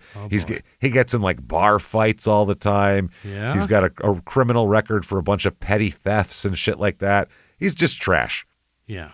Jeffrey's trash. And for some reason, they decide to bring Jeffrey in and sit him down in an interrogation room. This is almost 2 years after the murder. So what the hell? They decide, I think he's the weak link. Which a lot of times, let's talk to him. They're questioning him 1 hour, 2 hour, 3 hours. Now they're questioning him about an unrelated burglary charge. That's why he's in the office. Okay. But they're questioning, they didn't want to bring him in to talk to him about the burglary. They were like, that's an excuse to bring him in. We want to talk to him about David Swinehart. So the detective here, he said, they're talking about this burglary. They're going through all this. And then he says out of nowhere, quote, Jeffrey, we know about David Swinehart. We know you were involved, but we also know you weren't the mastermind. You help us and we'll help you. Threw an accusation in there. Not even we know. Not we did you. Know. Yeah. It was, listen, we know you're involved, but we're aware. We know you're not the mastermind, so we're not looking to really crucify you. You help us, and we'll keep you out of trouble, basically. We've got some info. Leave you guessing what info we have. It took about, Jeffrey looked at them for about 2 seconds and then started singing like a fucking bird. Wow. Singing his ass off. He's got a lot to say about the whole thing, and we'll get into what he said. He said his brother Thomas was involved, and it was him and Thomas, and there's these two other guys, and there's all this big thing. And they said, okay, you talking to us, telling us means absolutely nothing. Do you have a murder weapon? Yeah, no. right. Okay. Do you have this? Do you have that? Okay. Do you have anything with your brother's fingerprints on it? No. Okay. So what you're telling us now is useless. You might as well be saying it out of your asshole like Ace Ventura. It doesn't matter. So they said, you're going to wear a wire. That's what you're going to do. Okay. You're going to go undercover. So nephew Jeffrey says, okay, I'll wear a wire. I'll do it. Yep. So that's what he's going to do, to record conversations between him and his brother. That's what this is. They want his brother to say something incriminating. So for the next 4 months, what? Every time he sees his brother, he's got a wire recording. on. Oh, it's recording. Boy, 4 months. Everything. Family gatherings, Thanksgiving dinner, meeting up at the bar. Just total asshole. He's doing disgusting. So the state has to follow protocols here. Yeah. They had to get the district attorney approval, written consent from Jeffrey, a limited scope, only conversations between the brothers, right? Nothing else, and no recordings in Thomas's home unless they get a warrant. Okay. Which is weird because it doesn't matter. It's his voice you're getting, not. That's just to make sure. That's one of those just so it doesn't get thrown out. We'll make sure to get a warrant for his house. Make sure there's nothing environmental that happens in there that get it tossed. Something. Yeah. Well, also if they would say somehow like he had a reasonable expectation of privacy in his own home. Yeah. Which, I mean, you do for search and seizure, but a wiretap's a different thing. It's a gray area that they figured, let's make it not so gray. Yeah. So they end up getting some interesting shit on here. This is from November 83 to March 84. Here is one from the tavern that they're hanging out at, the bar. Jeffrey says, and this is so funny, whenever there's someone like on a wire trying to bring up a past crime, it's never natural. It's never casual as fuck. They're always like, no. Hey, so remember that time we did this knockoff? And we knocked off that casino? First line, Jeffrey says, you ever think about that night? Jeffrey, you idiot. Thomas says, what night? Why are you wearing a wire? Yeah, get up. I'm patting you down right now. Throw in the trash, you son of a bitch. Jesus Christ, these guys aren't Italian. I'll tell you that much right now. You ever think about that night? Why you snitching, motherfucker? Hey, who you fucking talking to? Is there a cop in here? Hey, fuck you. And start tearing his shirt off. Where is it? Where's the wire? So, what night is Thomas's response? Because this is 2.5 fucking years later, 2 years later. Yeah. So, what night? Last week? What are we talking about? Jeffrey says, you know what night. Oh, Jesus. Thomas says, we don't talk about that. Yeah. Rather than saying, I don't know what you're talking about, he says, we don't talk about that. Then, rather than Jeffrey, backing down a little bit, maybe trying another angle, Jeffrey says, Patricia's still paying you? Oh. Thomas's response, shut up. Shut the fuck up. Shut up. Don't talk. There could be anybody listening. Why do you keep making me say things that are incriminating? Why is that? So that's December 83. January 84 in Jeffrey's car, Jeffrey says the cops came around again. Oh. Thomas says, about what? Jeffrey says, Uncle David. Oh. It's even worse, they call him Uncle David. Did they solve it yet? Well, Thomas says, they got nothing. Oh. Jeffrey says, you sure? And Thomas said, they'd have moved by now if they did. Yeah, it's almost 3 years. Why are you talking about it? Yeah, stop talking about it. That's the problem, though. You can't ever be comfortable with getting away with murder. Yeah. Again, go back to the wire. Yeah. As Bunk says, murder, stay murder. Stay murder. And it always keeps coming back. It'll keep coming back. Then February 1984, outside of Patricia's house, they're talking. Jeffrey says, she looks good for a widow. Oh, boy. To which Thomas says, watch your mouth. Like, I'm fucking her. You shut up. Jeffrey says, I'm just saying, $523,000 buys a lot of happiness. And Thomas says, quote, you got your cut. Oh. Like, don't complain. You got your cut. Yeah. And Jeffrey says, not enough. And Thomas says, quote, you want to end up like Uncle David? Oh. Now, none of these are, I murdered him and it was wonderful, but it's all, we know where the fuck to look now. There is a lot of smoke. There's a big fire in there somewhere. You know what I mean? So then they said, went on where Thomas says, the only thing you have to worry about is what I gave you. That's if you're sure that's taken care of. You burnt that, right? That's what he says. Well, Jeffrey says, with the clothes in it? And his brother says, Thomas says, yeah. And Jeffrey says, with the blood, the pants in it, and the rope, everything's gone. Yeah. Okay. Thomas said, well, no, and begins saying something, but then he's interrupted. And Jeffrey says, the only thing that's still not gone is the money. I still have that buried. What should I do with that? And Thomas says, oh, spend it. Get rid of it. Don't hold on to it. Fucking spend it. Yeah, they're not looking for serial numbers on it. What are you talking about, you idiot? Why would you bury that? That's the dumbest fucking thing I've ever heard in my life. When it's buried, it becomes useless eventually. You gotta put that stuff into the system. Also, it looks really suspicious that you buried a bunch of cash out in the yard. Right. That looks suspicious to me. Anything buried looks suspicious. Unless it's a body in a fucking park. Or the family dog. Yeah, right. Yeah. That's it. It had to be put down. Otherwise, it's suspicious as shit. Yes. So that is late 83, early 84. Nothing comes of this, though. They get all these recordings, but it's nothing that's enough to really have anything to take him to court with. Okay. There's enough to arrest him. You know he's involved, but definitely not enough to convict him with this. That's not going to convict him. So then 1985 comes around. All right. Holy shit. Terry Lee Mout, Maute. Terry with a Y. He's born in 1956. Yeah. He's a small-time local shitheel criminal. Just a dirtbag, check forger, thief, petty theft kind of guy. That's the type of guy he is for years in this area. Okay. Now, an inmate from a county jail, the York County Jail, approaches the police and says, there's this guy named Terry Mout that told me some crazy shit that you guys might want to talk to him about. Okay. So you should probably talk to Terry Mout. Now, Terry Mout, they talk to him and he goes, I know what you're speaking of, but I can't tell you anything really. I don't really know anything, but I know somebody who does. Yeah. And that is, you need to talk to Neanderthal Man. That's who you got to talk to. Neanderthal Man. Neanderthal Man is a guy's nickname. Neanderthal Man. All right. Captain Caveman. That is literally this man's nickname. Yeah. He said, you need to talk to Arthur Hall, better known as Neanderthal Man. That's what we all call him. He's a big, giant, 300-pound kind of a dirtbag bouncer at this bar they all hang out at. He's born in 1957.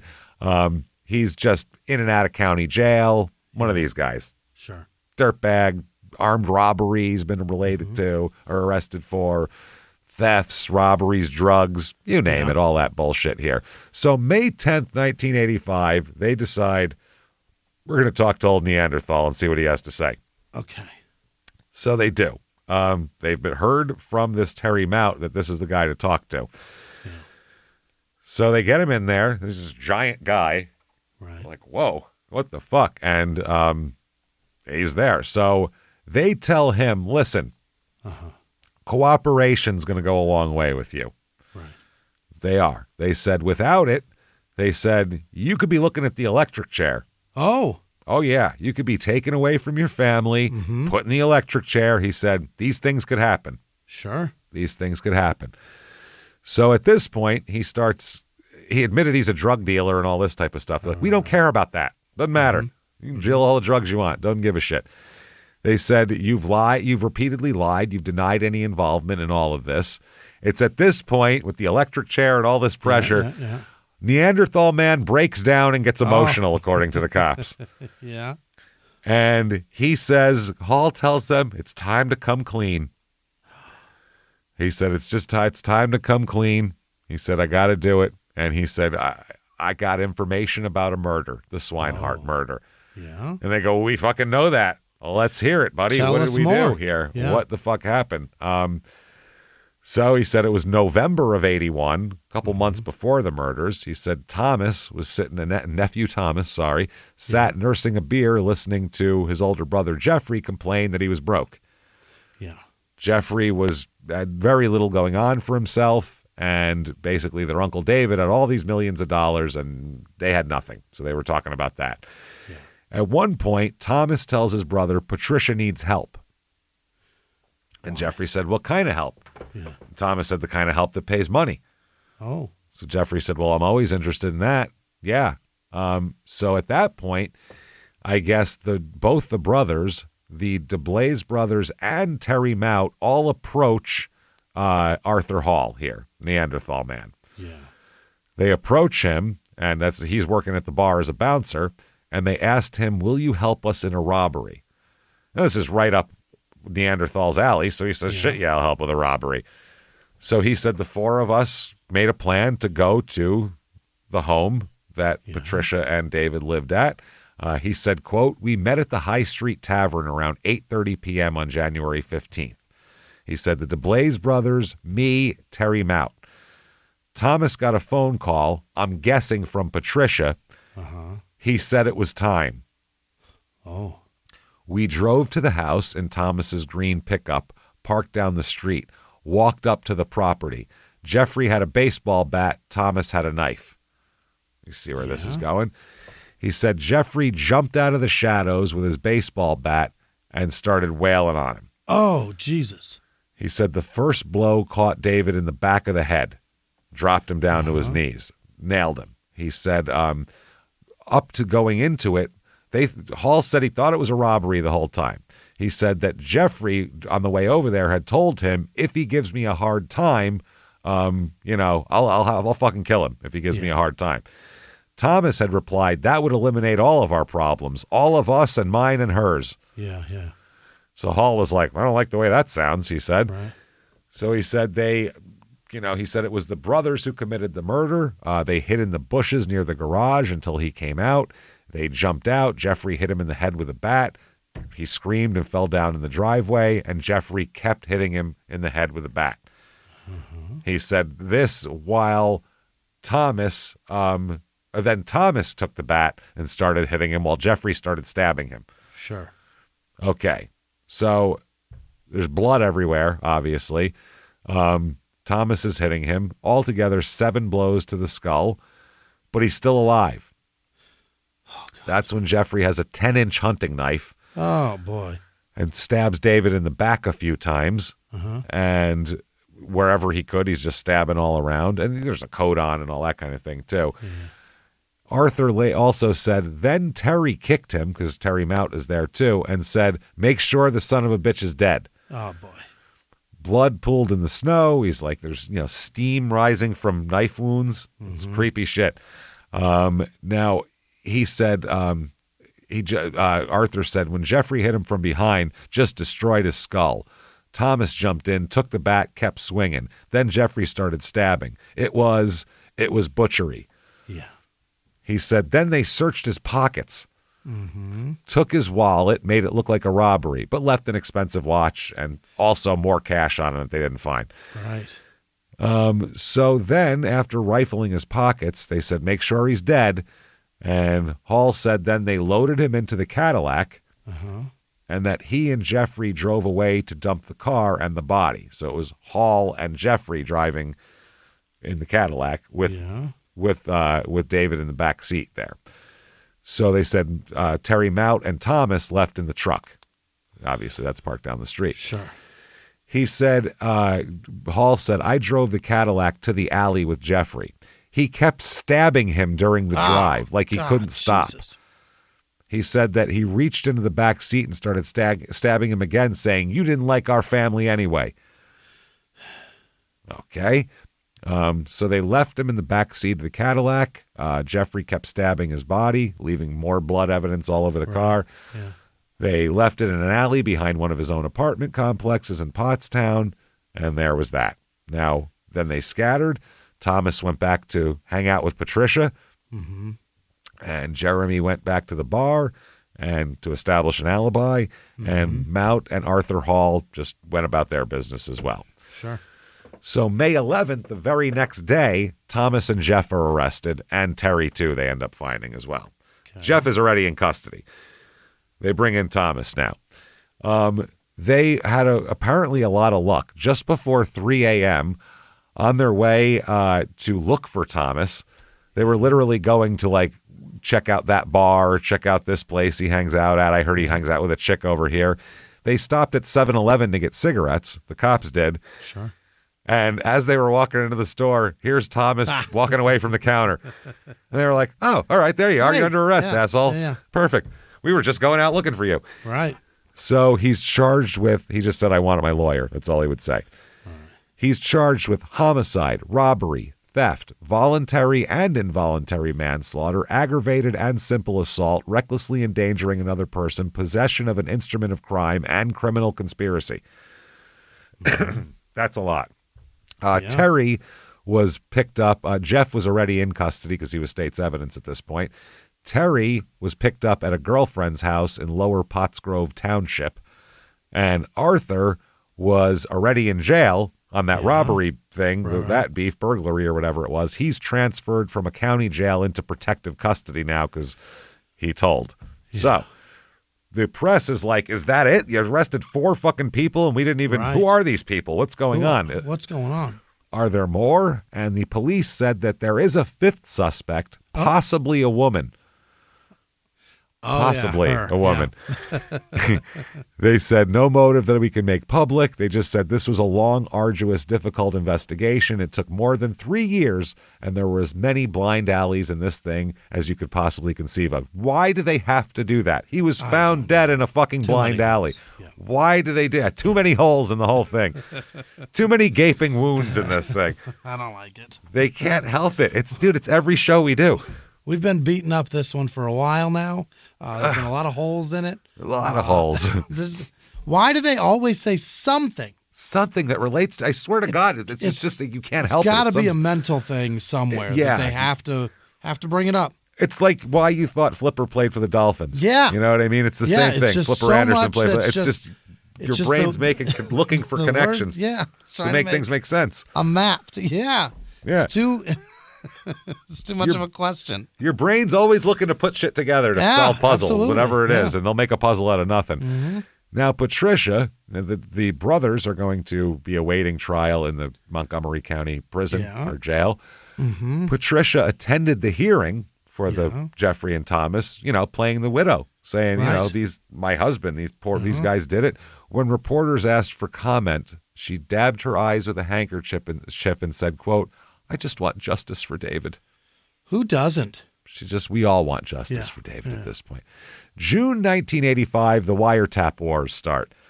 Here we go. This is going to last over a decade.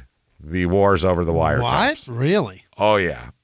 His attorney, Samuel Stretton, filed to suppress all evidence from the body wire recordings from Jeffrey and the illegal wiretapping of Patricia's phone.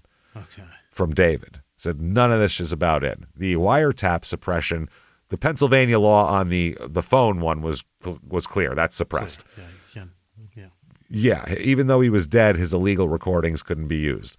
But the body wire was different, and this began a huge fucking thing that went all the way to the Pennsylvania Supreme Court.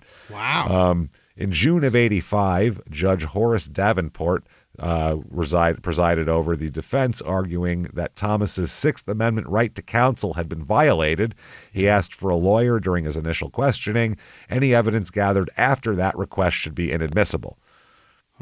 The prosecution countered that Thomas hadn't been arrested or charged when the body wire recordings were made. No formal proceedings had begun. The Sixth Amendment didn't apply to him at that point. The judge suppressed everything. Both wiretaps. Yes, both of them. Jeffries Don't bring and any Patricia. of this shit. Yeah. Not allowed to do it. It's at that point that they offer Thomas a deal because it's going to be hard to convict him without the wiretap shit. Because it looks like co-conspirators blaming each other at that point. Sure. So they offer him 5 to 10 years. As a plea, huh? As a plea, 5 to 10 years, and you testify against Patricia. Okay. And he said, nope, fuck you, I'm good. Really? Yeah, 5 to 10 with a murder rap hanging over you. Okay. Okay, so September 1985, they take Jeffrey, despite his cooperate. This is the wildest thing. Out of everybody in this, Jeffrey has it the worst out of all these people. Okay. He not only was the only one to admit to anything for a long time, he actually cooperated with the police, wore a wire for 4 fucking months around everywhere, did all of this, and they're going for the death penalty on him. Oh my God. I'm like, what will Thank you do you for the info. We're about to murk you. That is wild. Can you imagine? That's fascinating. We've heard of it once before, but it was like crazy. something really bad. Yeah, really, really bad. This guy's like kind of your second string murderer in this case. It's weird. So they have Arthur Hall's testimony. They have Jeffrey's own confession in this, which they told him they were going to help him out. Right. This is not helping him out at all. They have end this faster. and they allow the body wire recordings in Jeffrey's trial. So he's the guy who made them he only admitted his guilt on these tapes to try to get Thomas to talk, and instead they're using this against him, which is really fucked up. Yeah. Really fucked up. Jeffrey's defense attorney tries to argue diminished capacity. No one would be this stupid, Your Honor. Nobody. He's got to be. It's impossible. It's got to be a medical thing. It's like he's medically stupid. It has to be. All right. He said Jeffrey was manipulated not only by his younger brother, but his aunt as well, who he trusted. Okay. Arthur Hall testifies, a Neanderthal man. Yeah. He said he and the 3 defendants future defendants met at the bar. He said that, received the phone call. They jumped into the car. They go over to the house. He said, I heard some footsteps. I seen Mr. Swinehart coming. I seen it. And this is in court. Jeff ran up behind him and hit him in the head with a bat. He screamed and went down. Jeff hit him a couple more times with the bat. Then Tommy hit him a couple times with the bat. Terry kicked him a few times. Jeff stabbed him a few times. Then Jeff started going through his pockets, and I saw him put something in his pocket. Okay. Is he going to wire the dead man now? Yeah. Hall said that he and the brothers put them in the back seat of the Cadillac, and then we know that he and Jeffrey drove it, and Terry and Thomas, all the T names went in the other car. So Jeffrey really is, as his own words are being used against him, hardcore here. Yeah. When they say can and will be used against you, they fucking mean joking. it. Yeah. He is found guilty of first-degree murder. Oh, boy. That is wild. Holy shit. And sentencing comes around here. You, sir, may fuck off life without parole. Okay, well, I mean. Didn't get the death penalty. But they got you. They got you good. Yeah. Life without parole. That's a lot. In trouble. Yeah. That is when another guy steps forward here. A cellmate of Terry Moutts comes forward. Yeah. And he said, so this is the first the way Terry Mount got into the story was a cellmate talking to the cops. Right. Now we got another cellmate, a different one. He said an inmate came forward and asked police if they were interested in a story that he'd been told by a cellmate. Okay. And they said, sure, why not? So he said, well, they after he tells the story, they say that his story offered significant bits and pieces that indicated it was good stuff. Good stuff. Good stuff, like it's a bag of Coke. Yeah. I licked a little, put it on my gums. It's good stuff. It's fine. Stuff. He said this was the first indication that there was a possibility we could straighten the circle out and get going. And in fact, that's what happened. Because in October 1985, based on this new information, they're going to take Terry to trial as well. Terry Mount.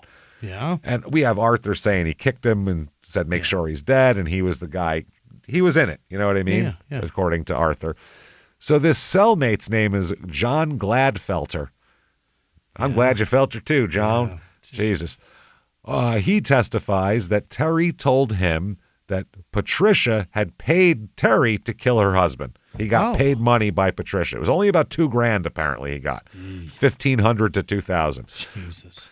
Gladfelter, he said that Mott described the murder to him while they were in county prison in March. Gladfelter, who's serving a 2.5 to 5 year sentence for statutory rape and retail theft. Ooh. I hope not at the same time. Honestly. That'd be weird. Said that the conversation with Mout arose while the two were discussing a book, The Shoemaker, about convicted Philadelphia murderer Joseph Callinger. That guy is fucking nuts, by the way. Really? If you've never heard of him, Callinger? look with a K. Kallinger. We'll do GER. We'll do a bonus episode on him. Okay. He is absolutely unhinged, man. Anyway, he said, Gladfelter said, I told him I couldn't believe how brutal these murders were. Mout said he could tell me about a murder. Okay. And then he said that Mout said this guy lived in a big house and that they were paid a lot of money to kill this guy. He said that after they killed Swinehart, he had a lot of money for dope for a while. Oh. Yeah. So he got something out of it. He got a couple of grand out of it. Yeah, Mout did. When asked by the prosecutor if Mout told him who paid him for the killing, he said, quote, he said it was Swinehart's wife. Oh. Yeah. That's not good. Arthur Hall also testifies. His attorney, though, Mout's attorney attacks Arthur Hall's telling of this as Neanderthal man's telling as totally incredible. So totally incredible. He said, and he had said on the stand, he kicked David's corpse to, quote, make sure the son of a bitch is dead, as he said. Anyway, Mout also has an alibi witness, too, though. Donna Fitzgerald, a bartender at the bar they were all hanging out at, she testified she served Terry drinks until 2 a.m. on January 15th. And her logbook confirms it, and time-stamped receipts back it up. The prosecution argued that Terry had plenty of time to participate in the murder at 8:30 and return to the bar. Wow. Plenty of time. In that window, there's no receipts. So he had an hour to do this. You're out of your mind. Terry gets up and testifies. He takes the witness stand, and he says that he told Gladfelter, the cellmate, everything I knew about the case, but that I never confessed to him that I was involved in it. I just told him all I knew about it.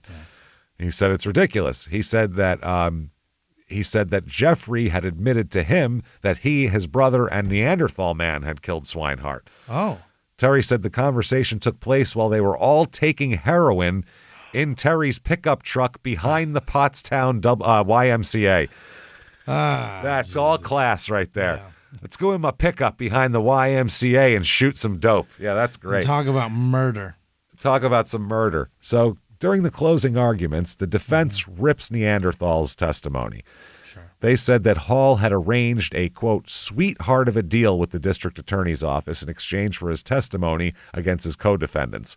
The lawyer also said that because of his cooperation, Hall would not have to plead guilty to murder and that he would be permitted to serve any sentence he receives in a county prison, which is safer than a state facility. Okay. The prosecution... By the way, the prosecutor's name is Jay McNulty, which is hilarious. Really? McNulty is on the case. Jay McNulty, too. Jimmy McNulty. Wow. So he said that he concedes that in his closing statement that his office had made the deal with Arthur Hall, yes, but argued that his testimony was corroborated by physical evidence taken by state police investigators and Jeffrey's fucking story and wiretap shit. Right. He said, our theory is that this was not a conspiracy to rob, but a conspiracy to kill David Swinehart for reasons I hope that are very apparent to you. Okay. Verdict comes in. Here we go. 12-member jury deliberates for 14 hours over 2 days. That seems like more than you would need, doesn't it? Yeah. The jury foreman announces, now he, by the way, is up for first-degree murder, second-degree murder, and third-degree murder, voluntary, involuntary manslaughter, robbery, conspiracy. Ooh. He is found not guilty of everything. No. Really? Everything. I don't even know what that's wild. How do you do that? I don't know. There's evidence. All right. So, Evidence, multiple people testifying against you. That's wild. I don't know. As the jury foreman, Norman Marlin, Jr., announced not guilty to the charge of first-degree murder, Mout, a short, wiry man with neatly trimmed dark hair and mustache, closed his eyes and broke into a slight smile. After the verdicts, all the charges were announced. After the verdicts to all the charges, Mout turned to his attorney, Richard Winters, next to him at the defense table, shook his hand, and told him, because he's appointed, but he said, "You'd be worth it to pay you for that." I would have paid for that. I wish I could pay you. If I had it. The courtroom erupts into chaos when he's found not guilty. Yeah. Patricia faints. Really? She faints in the courtroom. The Swinehart family is very upset. After the jurors were dismissed, the judge and Swinehart's mother, Viola, David's mother, Viola, walked into the corridor outside the courtroom where she paused for a moment and then said, "What kind of jury is this? What kind of bullshit is this? What kind of bullshit?" She said, "I'm just completely surprised. I don't know what else to say." She was there the entire trial, and she said it was crazy. Mout's lawyer said, "I think that this jury came to the conclusion that Gladfelter wasn't lying, but that he had just mistaken what Mout may have told him in jail." Okay. Mout acknowledged that, yes, I did. I just said I didn't do it. I told him what I knew. Problem is, before he can even leave the court, he's arrested again immediately on unrelated forgery and theft charges. He's always got something hanging over You're going to jail his head. today, no matter what. Either way, you're not going home.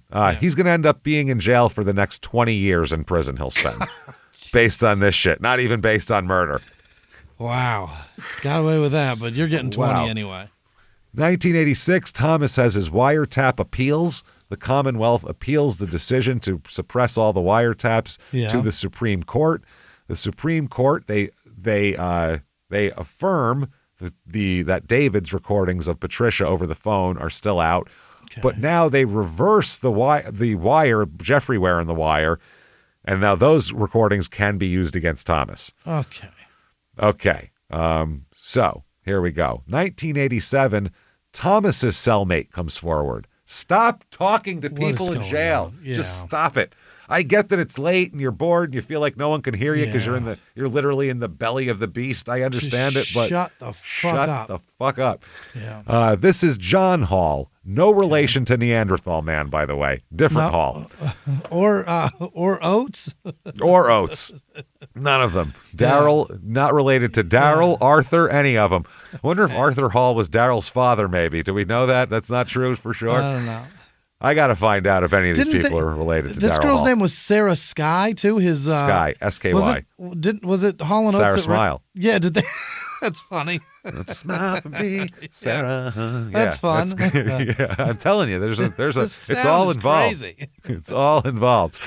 So March of 87, police receive a statement from John Hall, who'd been incarcerated with Thomas in the Northampton County Prison while he's awaiting whatever the fuck they're going to do. Whatever they're going to get, yeah. Hall said that Thomas told him, quote, he wanted to kill David Swinehart so that he could be with Patricia Swinehart and have David Swinehart's money. Oh, that's all of it. Yeah. 1988, in June, Thomas's trial is finally set to start. Here we go. Finally. That's when his lawyer, the Samuel Stratton, this guy's a crafty son of a bitch. Yeah. He puts a second motion in to suppress based on Commonwealth versus Schaefer, which was a new case about privacy rights and consensual recordings that kind of threw everything up into the air. Okay. The judge was swayed by the law because it's an evolving law and didn't want to get it all fucked up on appeal, so he suppressed the body wire evidence again. Oh, boy. So now they're not going to bring him to trial. They got to get this figured out first, so they appeal it. There's another reversal. Now it's allowed in. So then they take it to the Supreme Court of Pennsylvania, and the Pennsylvania Supreme Court dismissed the appeal as improvidently granted, and the body wire recordings would be admissible. Okay. Right. Now, he refiles in April of 89 to a second petition to the Pennsylvania Supreme Court. Then they just sit on the case for like 2 years. Why? Nobody can do anything while they sit on the case. We're talking more than that. Like, oh, Christ, almost 4 years they sit on this fucking thing. Okay. 1990, Patricia she's going about her life. Thomas is sitting in the jail still.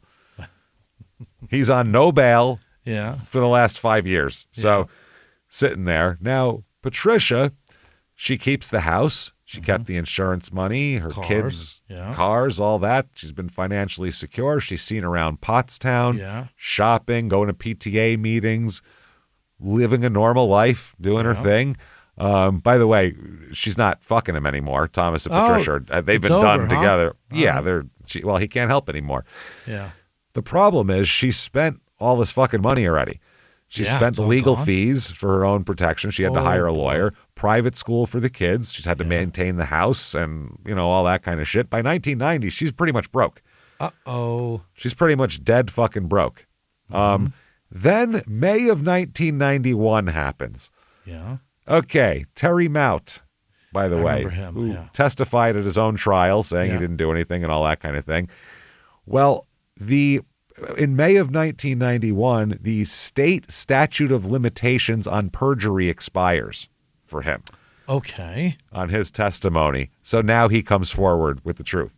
So Terry, he's got a story to tell here. He said he was recruited by the brothers. Yeah. He said Jeffrey told him initially about this in December of 81. He said, you want to help us kill this David Swinehart. So it was from the beginning a murder. He said he met with Thomas and Jeffrey and Patricia Swinehart at Thomas's house in Pottstown. Okay. He said that Thomas offered him $1,500 up front and another $1,500 after the killing was completed. Why do they think $3,000 is enough? That's not enough at all. Wow. So he said that they all agreed to make it look like a robbery. That's what they did. Yeah. Okay. So this is the first person who's put Patricia into the mix. Yeah. No one else has put her in. He said, I met with her where we all discussed the murder and the payments and everything else. Okay. November 13th, 1991. Thomas still has not been tried, by the way. Really? No, it's crazy. Thomas is now freed on bail by a federal judge. What is going on? A federal judge approved the recommendation that he be freed on bail after spending 6 years in prison awaiting trial. They said, that's a little too long. Try him, get shit or get off the pot, basically. You can't just hold a guy indefinitely until you decide to try him. That's insane. They said bail is routinely denied in capital murder cases, but they ruled that the delays in the case were so extreme that he should be released while awaiting trial. All right. December of 1992, this same judge, this is the next month, basically. I'm sorry, this is a year later. December 92. That was November 91. This same judge recommends the charges be dropped against Thomas. Okay. Unless he's brought to trial within 120 days. Okay. You got 4 months. Yeah. Get it done. Or whatever. This recommendation is turned down by U.S. District Judge Herbert Hutton. So they said, no, that's okay.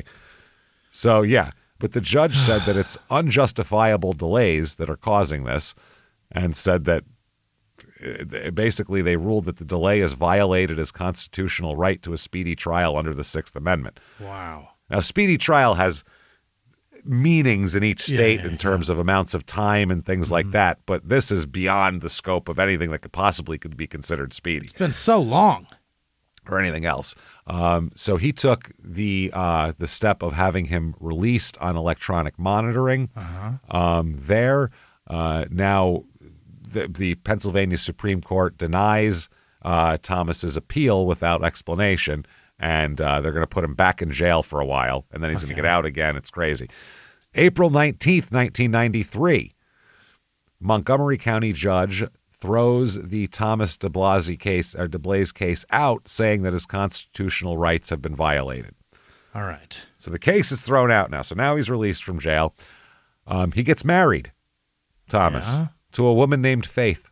Sure. Isn't that nice? Yeah. July 26th, 1993, Arthur Hall finally, they've kept him without entering a plea for him or anything so he could testify against all these people, but it's gone on so fucking long, they just have him plead now and get it over with, the deal they made with him. Okay.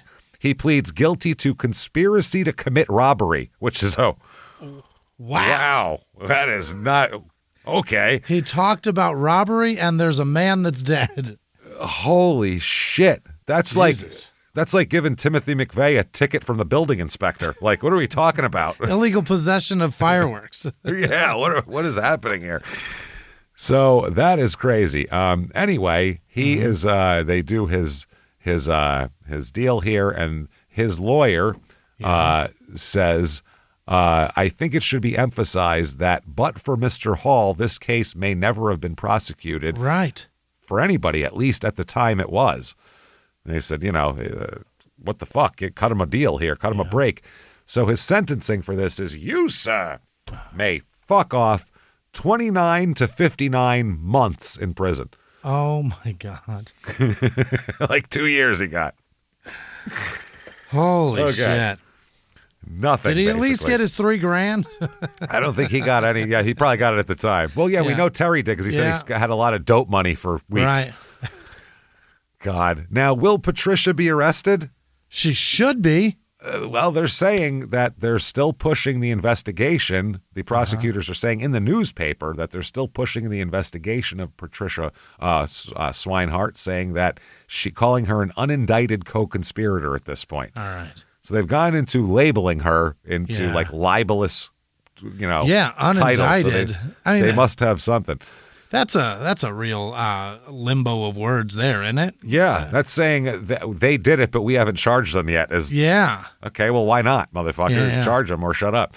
So the prosecutors contend that David was killed to continue this affair. The prosecutor said, this is District Attorney Bruce Castor, he said, it's fair to say that a criminal investigation is still pending into other persons, including Patricia Swinehart, who is, he said, we have uncovered promising leads. That's all I can say. All right. Okay. July 28th, 1993, Patricia is finally arrested. Okay. Yeah, she's the biggest beneficiary of this. It's pretty well slam dunk, right? I would say, right? Yeah. They arrest her at her home, her different home now in Myerstown, Pennsylvania, charged with murder, robbery, and conspiracy charges. She's being held without bail at first. Yeah. Then she's going to end up getting $500,000 bail, but she can't pay it because she's broke. Right. So she sits in jail. I'm going to read from a newspaper here. This is an article about her arrest. Yeah. Quote, the woman, a 5'3", 135-pound blonde with dark eyes, to whom, quote, time has not been kind, a law enforcement source said. Jesus Christ. Was living with a wealthy man in a very fancy house when she was arrested. And we'll get into who that is and everything later, because this is it even gets crazier if it's even possible. This fucking case gets crazier. The prosecutor Castor said that Swinehart was arrested in her bed. They came in at like 6 in the morning. Yeah. A female police state trooper actually went into the bedroom and took her into custody. I would think it would be fair to say she was shocked and surprised. There was great wailing and tears when she was taken into custody. Great wailing and tears. Another article says, quote, looking tanned but drawn, Swinehart clutched a tissue in her hand, or in her handcuffed hands as police led her from the Norristown courthouse. She said nothing. A preliminary hearing is expected in September. Now, one of her lawyers said, I'm distressed that she's in prison. Oh, she's charged with murder. How dare they? He said she's a devoted, attentive mother who spends her time tending to her grandchildren, gardening, and breeding bull mastiffs. What are we talking about here? She's a dog breeder now. Yeah, come on. I love bull mastiffs. They're great dogs. She's breeding them. Yeah, I used to have one. Love them. So anyway, breeding bull mastiffs. He said that she's had nothing to do with the murder. He said she fully cooperated with law enforcement investigators more than a decade ago and even willingly underwent an insurance company polygraph test in 1982. Not a police polygraph, right. The insurance company. Yeah. And, quote, passed it with flying colors. Oh. Which she must have passed because they gave her the money. No, they could have medicated her. She could have taken a pill beforehand. You can change that. So they said the only things that have changed, they said until recently, the insurance angle has never been fully investigated. The district attorney said that, more importantly, a man acquitted of the murder is willing to testify that Patricia recruited him and paid him for the murder. That's crazy. Think about that. A court of law, a jury said you didn't do anything, and now you're going to go up there and say you did do anything, and here's what happened. So they missed it, and that's not great. Right. I don't have any evidence of this, but yeah. So David Swinehart's mother, Viola, was weeping and said, I'm just so upset that I don't know what to say. She thought she had this daughter-in-law they could commiserate for years. Right. Naturally, this brings everything back to the fore. I just don't understand what's going on right now. They also said the prosecutor said all 4 of the Swinehart children, who are all adults now by this time, one of whom is a lawyer working for a Montgomery County judge now, all opposed bringing charges against their mother. They all said, even if she did have something to do with it, we don't want to know. Yeah. Yeah. Can you not destroy our family anymore? Right. So bail is set at $500,000. Like we said, she's broke. She can't make it. She's sitting behind bars. Yeah. Now, Thomas, by the way, his lawyer, he said that Thomas has no contact with Patricia Swinehart and is currently working in Pottstown doing construction. Leave my client out of this. Yeah. He said during his imprisonment, he became very religious and is, quote, very active in the church. His lawyer said, I've never seen anyone who can quote the Bible in a manner in which he can. He's very devout. He's a person who totally changed his life. So leave him alone is what they're saying. January 11th, 1994, the ruling that drops the charges against Thomas is overturned by the state superior court, and the charges are reinstated against Thomas. Dude, this is crazy. January 19th, 1994, they offer Thomas another deal. Okay. They say, we're going to put Patty on trial. You testify against her, and we give you 8 to 20 years. And you've already served like 7 years. Yeah. So pretty much time served. Yeah. Time served, testify against your girlfriend, please. Right. Okay. He said, no. I'm not going to do it. Won't testify, and I don't want the deal. Go fuck yourselves. Okay. So he's then jailed for contempt of court after they subpoena him to testify, and he still refuses to testify. Jailed on contempt of court. He serves 5 months, is released from jail, 5 months on the contempt charge, is released, and then arrested again on murder charges again for this. He's had the craziest path of anybody we've ever had on this show. It's unbelievable. So Patricia's trial finally going to take place in 1994 or some shit, 1995. So she is charged with first-degree murder, criminal conspiracy, solicitation to commit murder. Yeah. Now, the case that they have against her, they don't have the wiretaps. Right. Those are inadmissible. Right. They don't have Thomas testifying against her. And the problem here is the judge will not allow, there is a $523,000 insurance policy, the divorce, the affair with Thomas, all that's in play. Yeah. She's admitted to that. The problem is the judge will not allow into court the fact that he was about to cut her out of his life insurance. And those papers were filled out and done on the desk because the judge said they don't have any proof that Patricia knew about that. Okay.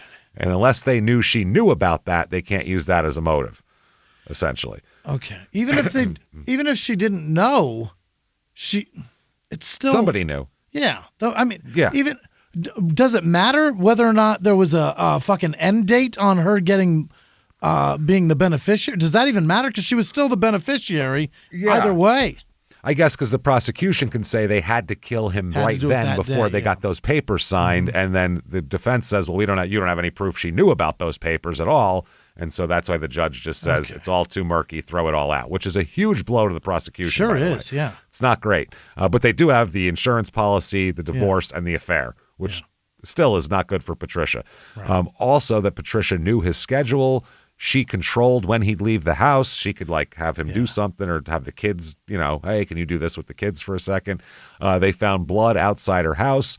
She explained it away as he cut himself on the garage. Right.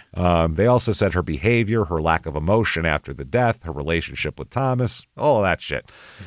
Now, she still has the same attorney that she hired in 1982, by the way, DeSimone.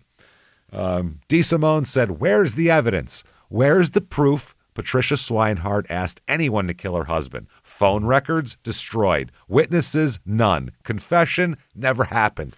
Okay. He said, "The prosecution wants you to convict a widow, a mother of 4. She's a mother. She's a grandmother, this fucking broad. Right.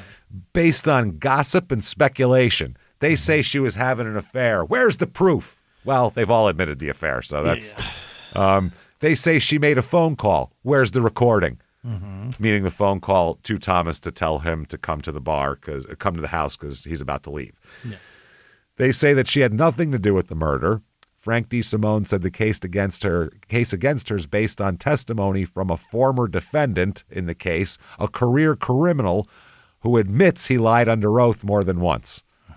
He said, "You're going to see a hall of shame criminal testifying before you," is what he tells the jury. He says, "Patricia Swinehart is guilty of one thing, bad judgment in marriage." Okay. David Swinehart was a serial cheater who abandoned his family for a younger woman. Patricia survived that betrayal. Now the state wants to punish her for his death? That's also a real big motive to kill somebody if you're real pissed at them for fucking some young chick. And he's not. The young girl didn't kill him. Yeah, no, she didn't do it. Right. Wow.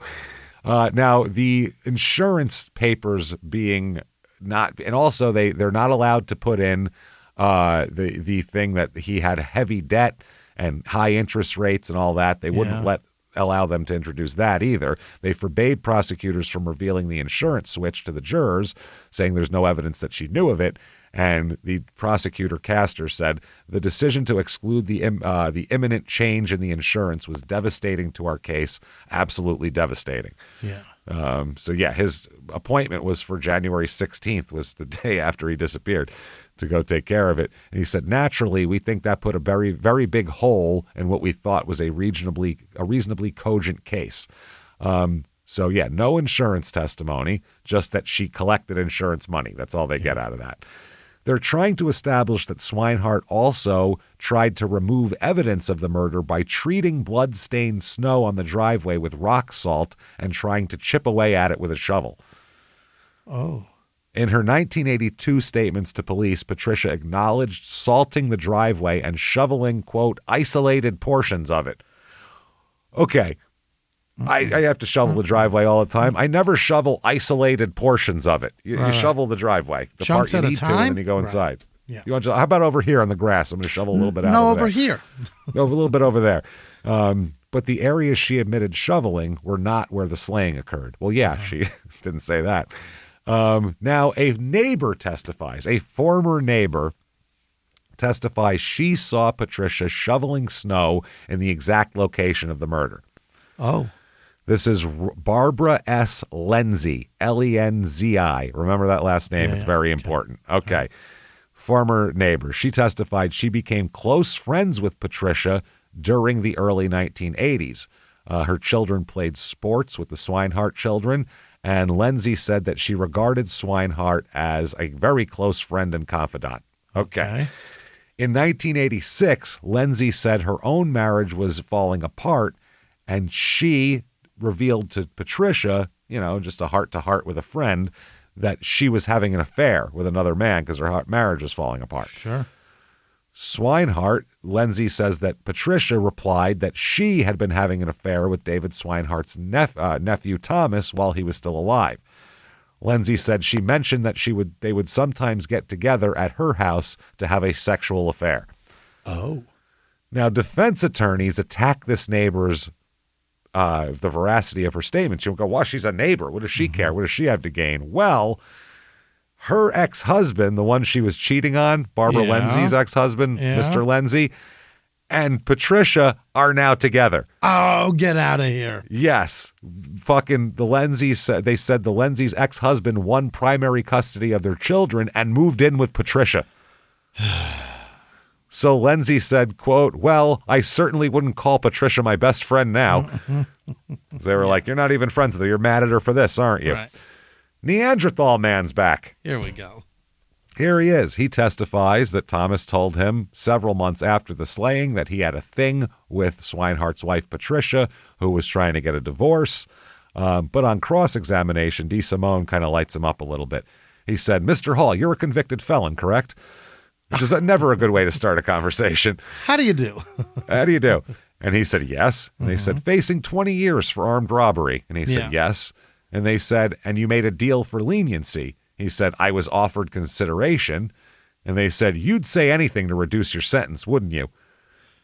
And he said, no, and the attorney jumped in and said, you never saw Patricia Swinehart that night, did you? Oh. Arthur Hall said, no, but. And he said, never heard her voice. And he said, no. And the lawyer said, never saw her at any planning meetings. And he said, no, but Thomas said. And the lawyer said, hearsay, Your Honor, I'm done with this guy. Fuck him. Yeah. Okay. So that's not great. In his direct, he corroborated everything, but that looked bad and cross. They get Terry Mout in there as well, or Mott, or whatever he is. Sure. No other witness has ever directly implicated Patty or Really? Patricia. Nobody said a word about her. No, except for this guy, and that was after his perjury expired. But there'd be no reason for him to come forward otherwise. He was already fucked. It was weird. Yeah. So yeah, he said that no, she was at a meeting with us, doing it, and planning it all out. Mott's current lawyer said that prosecutors made it very clear from day one that they were not promising Mr. Mott anything for his testimony as well, because they went over that for a while. They called him a career criminal and drug addict who in 1985 professed innocence and was acquitted by the jury, and he's serving a 20-year sentence on unrelated charges. He testified that he got $3,000 for his role, and that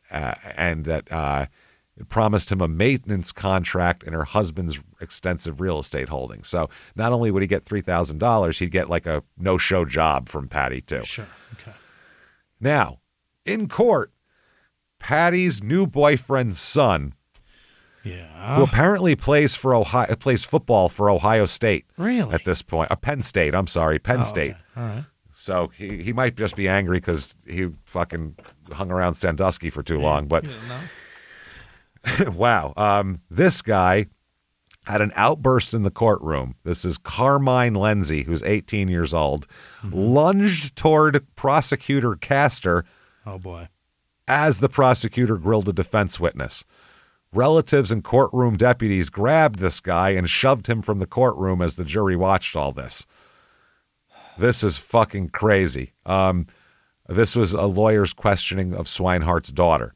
He got about 2 steps from his seat before friends and family members and courthouse deputies subdued him and dragged him out. They rushed him from the courtroom. Patricia Swinehart's mother yelled, "See what you do?" to the prosecutor. "See what you've done to me and our family." Right. So the incident left the jurors a little bit concerned. The defense attorney said, "I think the jurors felt apprehensive about the incident. They wanted some explanation. What the fuck was that about?" Right. They said they asked the judge to speak individually to the jurors, and they did that, and they came away reassured about the jury's fairness. They said, frankly, we're surprised. Some jurors might use this as an excuse to get off the jury, and nobody did. This is such an interesting story. Who the fuck wants to walk away from this? Why would you leave? I wouldn't leave. I'd be fascinated. This was the second outburst of the week. On Wednesday, one of Patricia's sons grabbed the prosecutor's arm in front of the jury and whispered angrily at him. Oh. Mad that he was prosecuting his mom. You can't do that. Can't do You that. just can't do any of that. Then there's other juror issues here. They said they've been sequestered in a hotel since the trial began because it's so much public, spotlight on this. Sure.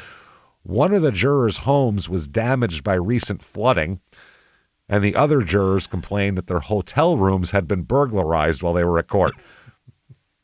This is a mess. Yeah. A manager at the hotel said the complaints had been handled internally and said, "We weren't sure whether some money was actually taken or it was misplaced," the manager said.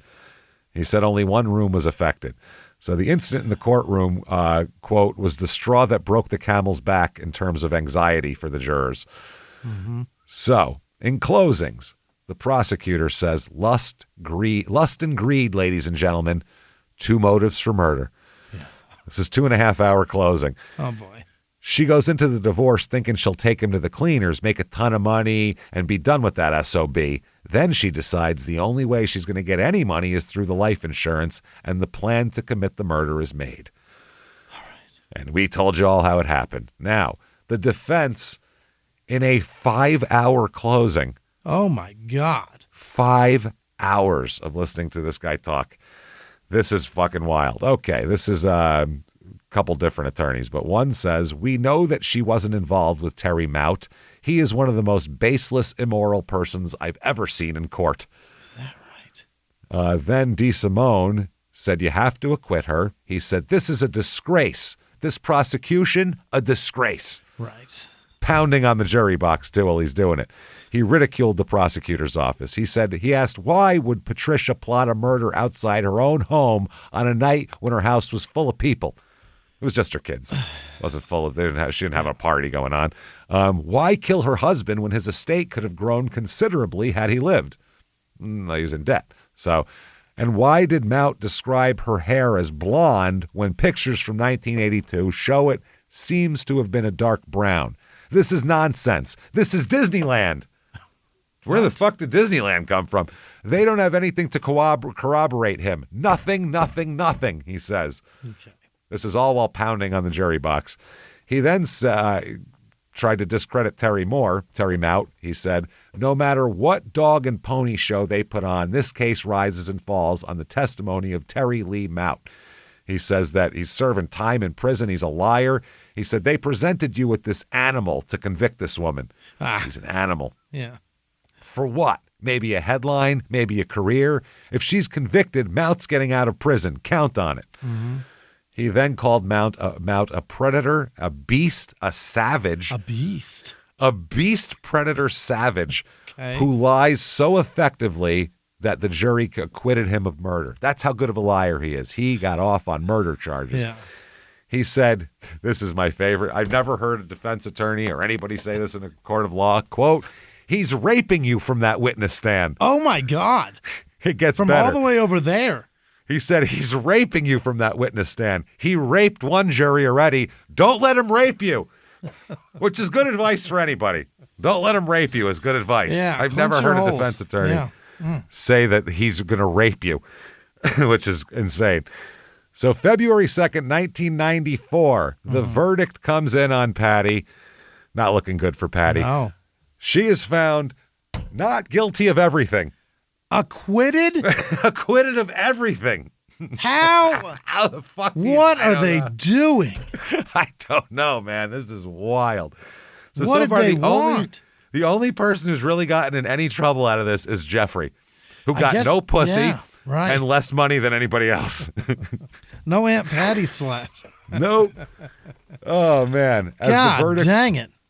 From the paper, it says, as the verdicts were read, Swinehart pitched forward in her chair, then slumped, sobbing against the shoulder of one of her lawyers. She waited for the jury to leave, then lunged toward weeping family members as they swarmed around her. Thank God, Patricia said over and over again. She and her family then hurried from the courtroom without comment. So, in the eyes of the law, she did nothing. Jeffrey did everything. Mout did something on a different case. Hall, what Hall get? Fucking 2 years? Yeah, that he had already served. What in the hell is happening? This is a fucking mess of epic proportion. And Thomas still went hasn't even tried yet. He hasn't even been tried. Hasn't even been tried yet. We'll get into that. Oh, boy. So this is a mess, man. Her lawyer, Frank DeSimone, said they didn't have anything. Obviously. They had Terry Mout, who was nothing, whom the jury chose to disbelieve. That's it. Clear and simple. Mm-hmm. Go fuck your mothers. I'm out of here. Bye. I'm going home. DeSimone out. I'm going. Right. So they said the other defense attorney who's represented her also said, I knew in my heart that she didn't do it. Nothing changed from 1982 until now except for Mout. Now, a juror, that they confirmed it, a juror that they talked to said Mout was the stumbling block. They said, we didn't feel that she was without guilt. We all felt that she was covering up evidence, but there was certainly reasonable doubt because if we were to convict her, we had to believe Terry Mout. Oh, so we've got to give him credibility, and we give him none. Yeah. So even though we think she did it, we're going to acquit her, which is wild. Now, will she testify against Thomas? I hope have so. to do shit. Yeah, she doesn't have to. Castor said he planned to call her to testify in that trial. Her defense attorney said he would advise her to say, fuck you. Yeah. He said, we're going to recommend that she not testify at all. The bottom line is we want this horror to end for her. Okay. We also want to alleviate her of any civil liability she might have, considering that she's already been whatever. So May 1994 is when Thomas is released on contempt and then arrested for murder again as soon as he's released. Yeah. Next year, August 1995, the Pennsylvania Supreme Court refuses to throw out the murder charges against Thomas, saying that it caused an extraordinary delay in his trial, but still you have to do it. Yeah. November 1995, a U.S. magistrate recommends all charges be dropped against Thomas due to unexplainable and unjustifiable delays. A judge rejects the recommendation again to drop the charges, and they're going to fucking take him to trial. Okay. Right before the trial, a deal is offered to him. Oh. Because if they can't convict Patty, what the fuck makes them think that this evidence is going to be better against Thomas? Yeah, right. You know? So they are going to offer him 20 to 40 years if he just admits everything. He can get 20 to 40. Yeah, and be done. And he said, I don't think so. Let's go to trial. Yeah, you guys are like 1 for 3 in trials so far. You're pretty bad in terms of convictions. Yeah, you're not doing too well. Yeah. It's like 15 years later almost. So, okay, go fuck yourself. The prosecutor said Thomas de Blasi made the wrong decision every time he's had an opportunity to make a decision, meaning all of the times he turned down these deals. The prosecutor now, same guy, Bruce Castor, he had got the body wire recordings in. Not the ones from the house, but the ones that Jeffrey was wearing. Yeah. Those are in. Jeffrey's going to testify against him. Oh, shit. All he asked for is a transfer to a minimum security facility. Send me somewhere better to do this time. Send me somewhere cushier, and I'll put my brother in prison. No problem. Okay. All right. They also have Arthur Hall's testimony, and at the last minute, Patricia agrees to testify. Really? Yes. This is fucking... How crazy is this fucking case, dude? What's she...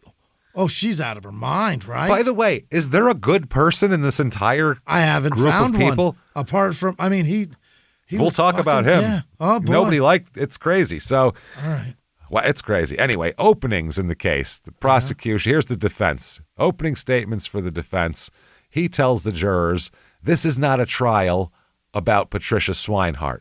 This is not a trial about insurance. This is the trial of Thomas DeBlaze, which sounds like he's really setting up a movie. Right. We admit there was an affair. We do. He had an intimate physical relationship with his aunt. Okay. Quote, it is ugly in many people's books, but it's certainly not a crime. I knew it was a rule. I didn't know it was a law. Yeah, in some states it's illegal. Holy shit. Now, the tapes are allowed in. Like I said, all the tapes that Jeff had, this has gone back and forth 20 times, these tapes, and they're finally allowed in. 11 years coming. Every lawyer that's defended Thomas has had these tapes thrown out for the last decade. And yesterday, at the second day of the trial, they play what they call the brothers' crackling, curse-filled, fragmented, and at times oblique conversations. All right, here we go. They said the only thing you have to worry about is what I gave you, which is the one we did before. Yeah. We talked about that one here. He said that the only thing you have to worry about is what I gave you. That's if you're sure that's taken care of. You burnt that right. And him saying, that's that with the clothes in it. Yeah. With the blood, the pants in it, and the rope, everything's gone. That shit back and forth. The only thing's not gone but the money. I still have that buried. What should I do with it? Oh, spend it. There's that. And then also you got your cut. You want to end up like Uncle David. She looks good for a widow. They'd have moved by now if they had something. All the main things. Now, the defense attorney calls the tapes, quote, totally inconclusive. Really? Could have been talking about anything. He said 10 tapes, multiple hours. You'd expect more. Would you? Yeah. He said, I don't know. He said the tapes incriminate Jeffrey, but they don't incriminate Thomas. Mm-hmm.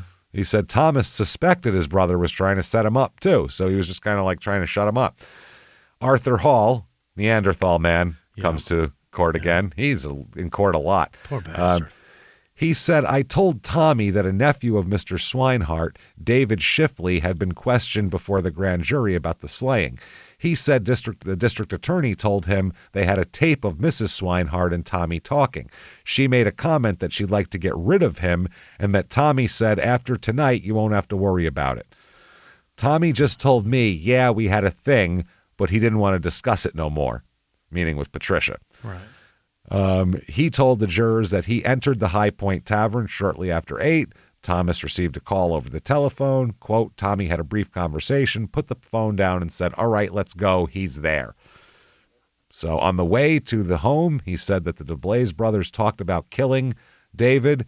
He said that would eliminate all our problem, mine and hers. I just want the son of a bitch dead, Thomas is quoted as saying. Yeah.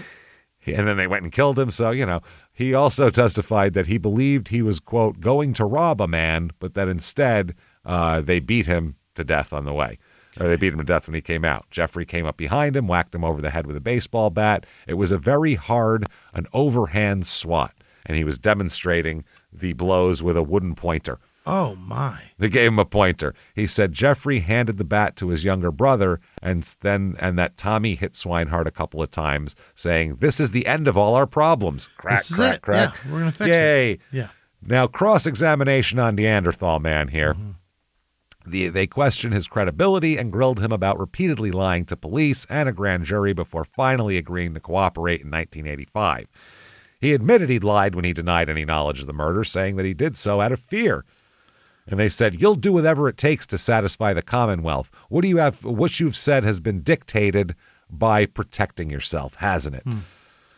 Patricia testifies. Here we go. Now we finally get a story out of her. We've gotten no words at all. Story out of her. They said she looked like a suburban grandmother, very conservative dress, pearl necklace.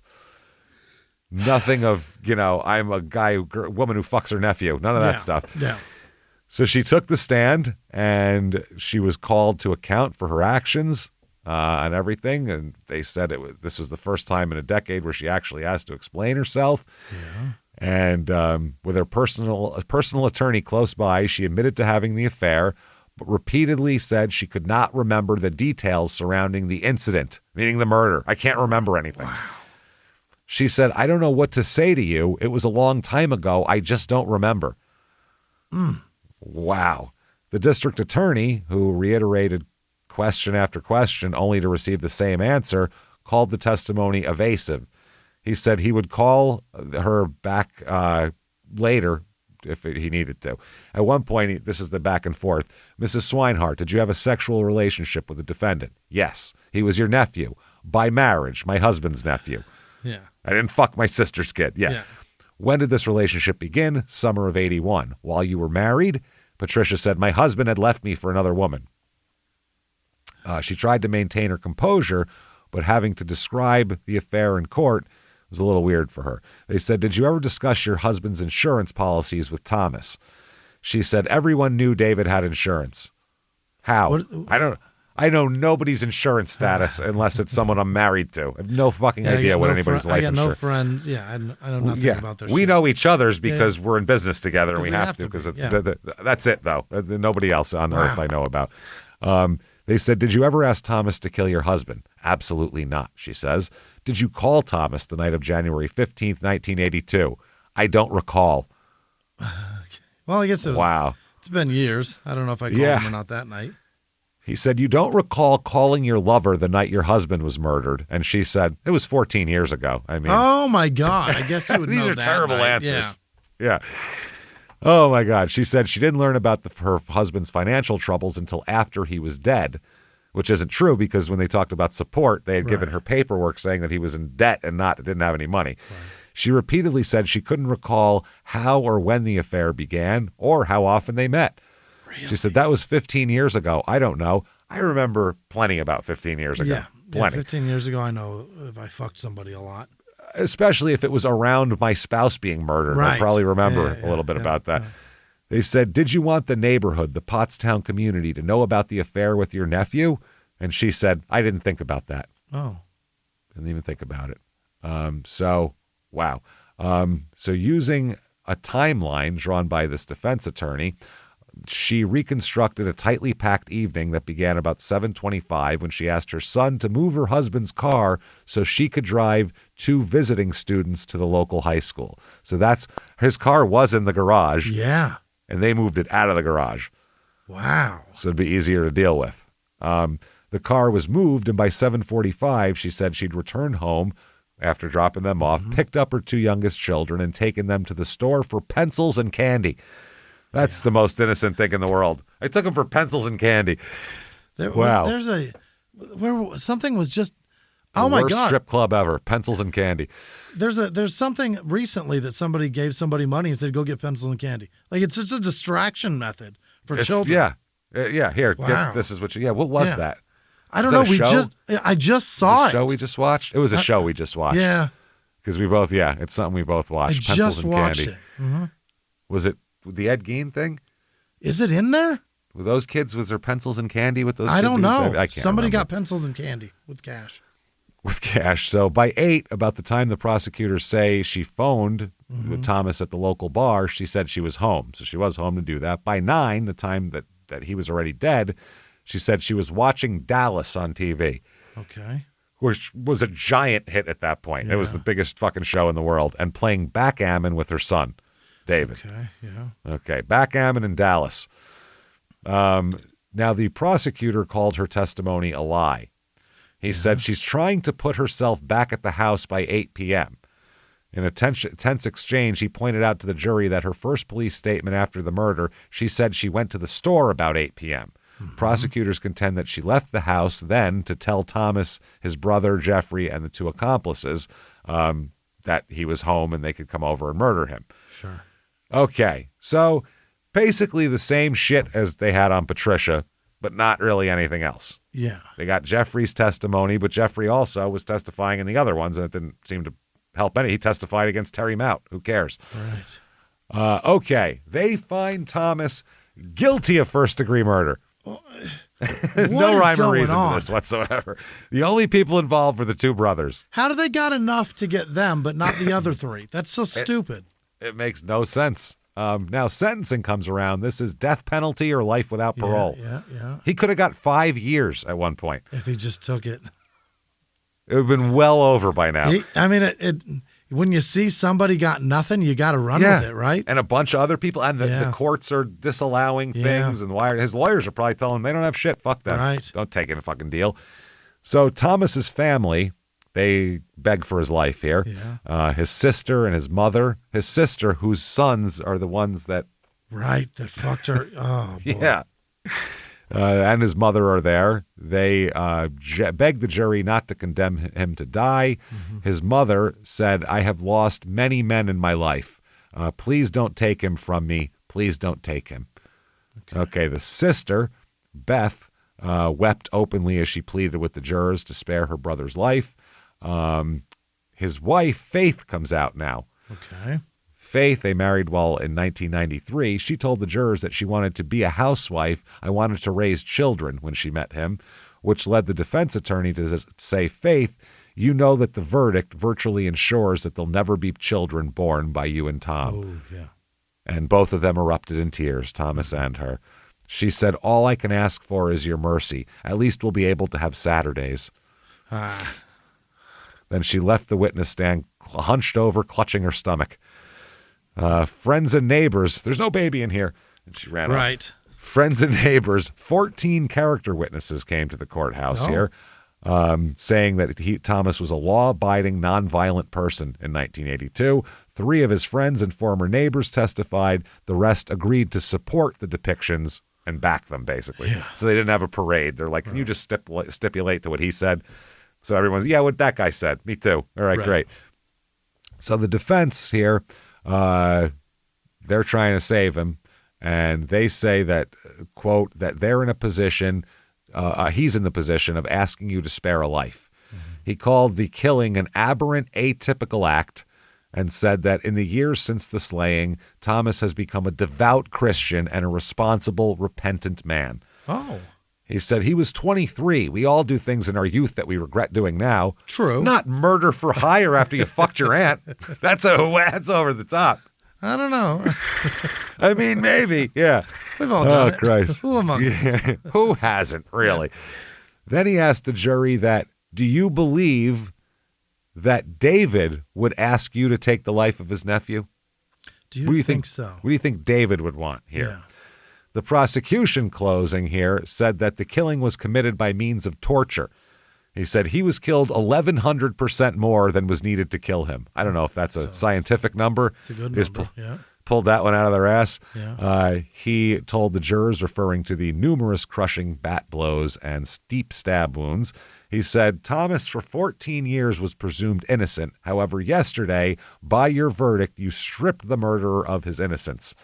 The shield has been taken away from him, and he says that he asked the jury to, quote, wield the sword of justice and sentence him to death. Let's Good go, God. Excalibur. Yeah. Wield the sword of justice. My Take Christ. off with his head. Off with his head. They come back and they say, you, sir, may fuck off. Life without parole. Okay. Life without parole for him. It's very dumb, but all right. I think part of it is, too, a jury sits back and they go, no one else got the death penalty for this. Mm-hmm, mm-hmm. Multiple people were involved in this. Yeah. He's going to be the only guy to die. Let's not do that. That sounds weird. And now the house, after she's acquitted, Patricia kind of vanishes. She sold the house in 1995. Okay. The family house. The new owners reported finding blood stains in the garage that, quote, no amount of cleaning could remove. Oh, wow. They're still there?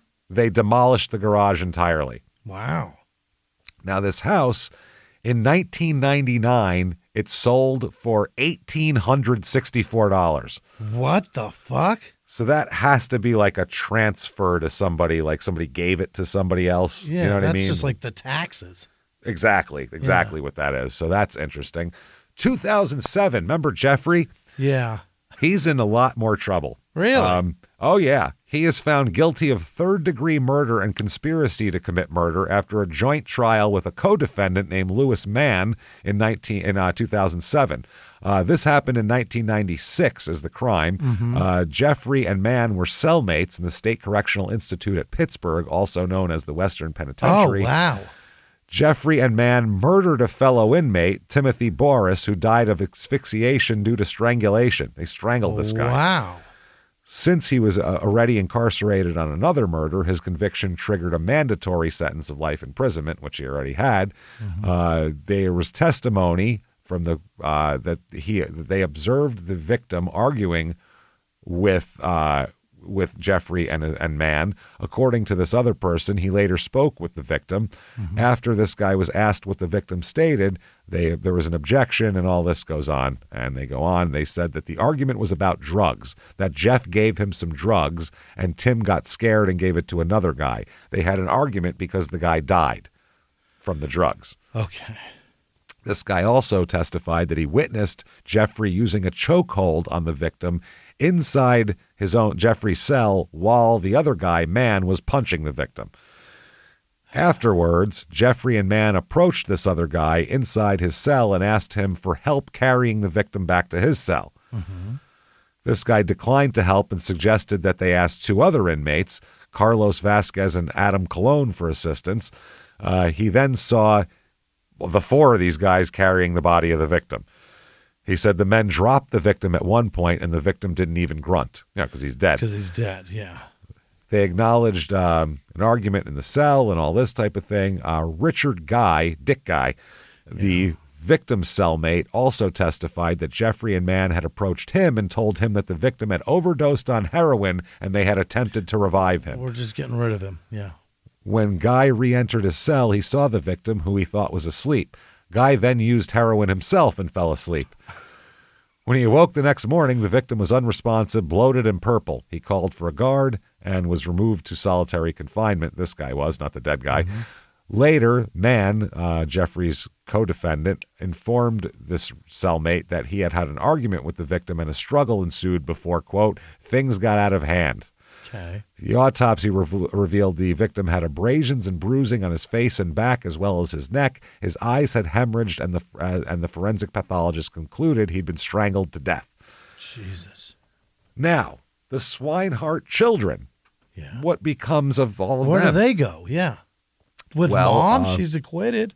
Yeah, well, they were all adults by then. Yeah. So by the time she was acquitted, they were all adults. Right. So the oldest son, who was 17 at the time of the murder, left Pennsylvania immediately after high school, changed his name. Now, I heard he was a lawyer, so I don't know if he left after all of that or what, or came back. They said one of the daughters became a therapist specializing in childhood trauma, and she spoke publicly about growing up with all of this dead father, mother on trial and all that. Sure. The little girl, who was 6 at the time, who'd drawn the pictures on the casket, she had a hard time. She had addiction into her 20s. Yeah. This is a rough thing. Multiple arrests. I mean, not good.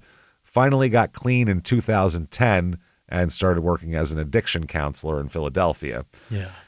And then the saddest of all, in 2008, the youngest son committed suicide. What the fuck? Leaving a note that said, quote, can't escape the family curse. Jeez. Oh, he had an uncle that did it. Yeah. So, God damn. Had an uncle that did it, a father that died. It's a mess. So that's horrible. 2018, now remember Terry Lee Mott? He was acquitted of the murder, but served 20 years on forgery and theft charges unrelated to this. Yeah. He was released in 2005 from prison on those charges, and he never admitted his involvement in the murder and died in 2018 of liver failure. Arthur Hall was released from prison in 1988, moved away from Pennsylvania, and just came back for trials and shit, and I don't know what happened to him. Arthur Hall's a common name, and it was very difficult to dig him up. That's Captain Caveman? Yeah, who knows? Yeah. 2020 is when a former detective is interviewed, and this is very interesting. This is a guy, he's dying of cancer and doesn't give a fuck, so he's going to talk. Yeah. He said, quote, we all knew Patricia did it. Hell, the whole town knew. But knowing and proving, that's different. She played us all. The grieving widow act, the concerned mother routine. You want to know the truth? David Swinehart was an asshole. This guy doesn't give a fuck anymore.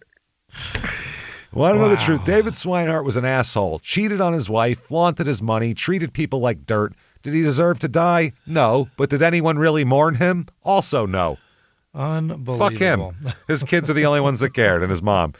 The real victims were those kids. Growing up knowing your mother probably had your father killed, your cousins are in prison for it, and everyone in town knows your business. That's a life sentence worse than prison. Yeah, that sucks. Yeah. That really does. Yeah, those were their first cousins, literally. Right. First cousins. Jeffrey gave his first interview at age 69 from prison. Mm-hmm. He said, I think about that night every day. Wow, that's a weird way to put that. Right. It's hard to, I think that night every day. Not the murder. That's a blur of blood and adrenaline. I think about the moment before when I could have said no, could have walked away, could have been anything other than what I became. Yeah. Thomas still won't talk about it, Jeffrey says, still protecting Patricia, I guess, or protecting himself from the truth that she used us all. Right. She played us. He said, you want to know the funny part? The money, that $523,000 we killed for, Patricia burned through it in 2 years on lawyers. We destroyed 4 families for money that just ended up in Frank DeSimone's pocket. That's unbelievable. Yep. He said, if I could tell young guys in Pottstown anything, it'd be this. There's no shortcut, no insurance payout worth your soul. You want money, work for it. You want love, don't look for it in your uncle's wife. Right. These are all you want money, work for it. You want love, don't fuck your aunt. These are all real basic concepts I think we can all agree on here. David Swinehart was a bastard, but he didn't deserve what we did. No one liked this guy. That's what I mean. Nobody does. And we didn't deserve what happened to us either, but we chose it. Every swing of the bat, every thrust of that knife, we chose it. I'll die in here. Thomas will die in here. Patricia's probably already dead. David's definitely dead. Was any of it worth it? What do you think? I'm going to say no. Nope. September 2021, Thomas wants an appeal based on the fact that he was only 23 years old when this went down. So? And the U.S. Supreme Court recently deemed mandatory life terms for juveniles unconstitutional. Wow. And they said, well, 23 isn't a juvenile. Keep fucking off, asshole. What are you talking about? What a dum-dum. It's close. Yeah, I mean, he had some developmental things. They're like, get the hell out of here. He's 23, for Christ's sake. Thomas is incarcerated at the State Correctional Institution at Cole Township, life without parole. He's had multiple disciplinary infractions early on, found religion in 2001, and became the prison chaplain's assistant. Wow, whatever. He knows how to get special privileges is what that is. Jeffrey is at the Huntingdon is what it's called, in Montgomery County there. Okay, now, other things that happened. The Swinehart case changed Pennsylvania law. Commonwealth versus DeBlaze became precedent for consensual recording admissibility, speedy trial rights during appeals, and wiretap evidence in murder cases. Oh. Bruce Castor, the prosecutor on all of this, went on to become Montgomery County District Attorney, then County Commissioner. He appeared on Investigation Discovery 5 times for different reasons, always citing the Swinehart case as the one that still haunts him. I believe it, yeah. The case is still taught at Pennsylvania law schools as an example of how you can very easily lose a case if you only have circumstantial evidence. Yeah. Never trust a family in murder conspiracies. For sure. And basically, this is how you not commit a murder. Yeah. This is terribly dumb. This is so bad. Now, Patricia, there's 2 conflicting stories, and I think I found the right answer. Patricia moved to Florida, then Arizona, then disappeared entirely. Some people say she remarried. Others claim she died in the early 2000s. This is an article from an article. In 2019, a woman claiming to be Patricia's daughter told a reporter, "My mother died in 2007, lung cancer. She never admitted anything, but she never denied it either. Her last words were, 'I'm sorry for everything.'" Okay, but that's that. But I did some digging myself and took way too much time to do this. But I found, and it's her, man. I found Patricia A., because she's Patricia Ann, Patricia Ann Lindsay. Her neighbor's fucking husband. Yeah. And it's Boynton Beach, Florida, and it's all of like her relatives are her relatives that we know of, her kids and shit like that. This says that she died on June of 2023 at age 82. Oh boy. That's what this says. I don't know which is true, but that seems right to me. She stuck around way too long. She married her goddamn neighbor's husband and moved to Florida. Oh, my That's God. fucking wild. This case was seen on Deadly Affairs, the TV show. 3 to Tango is the name of the episode.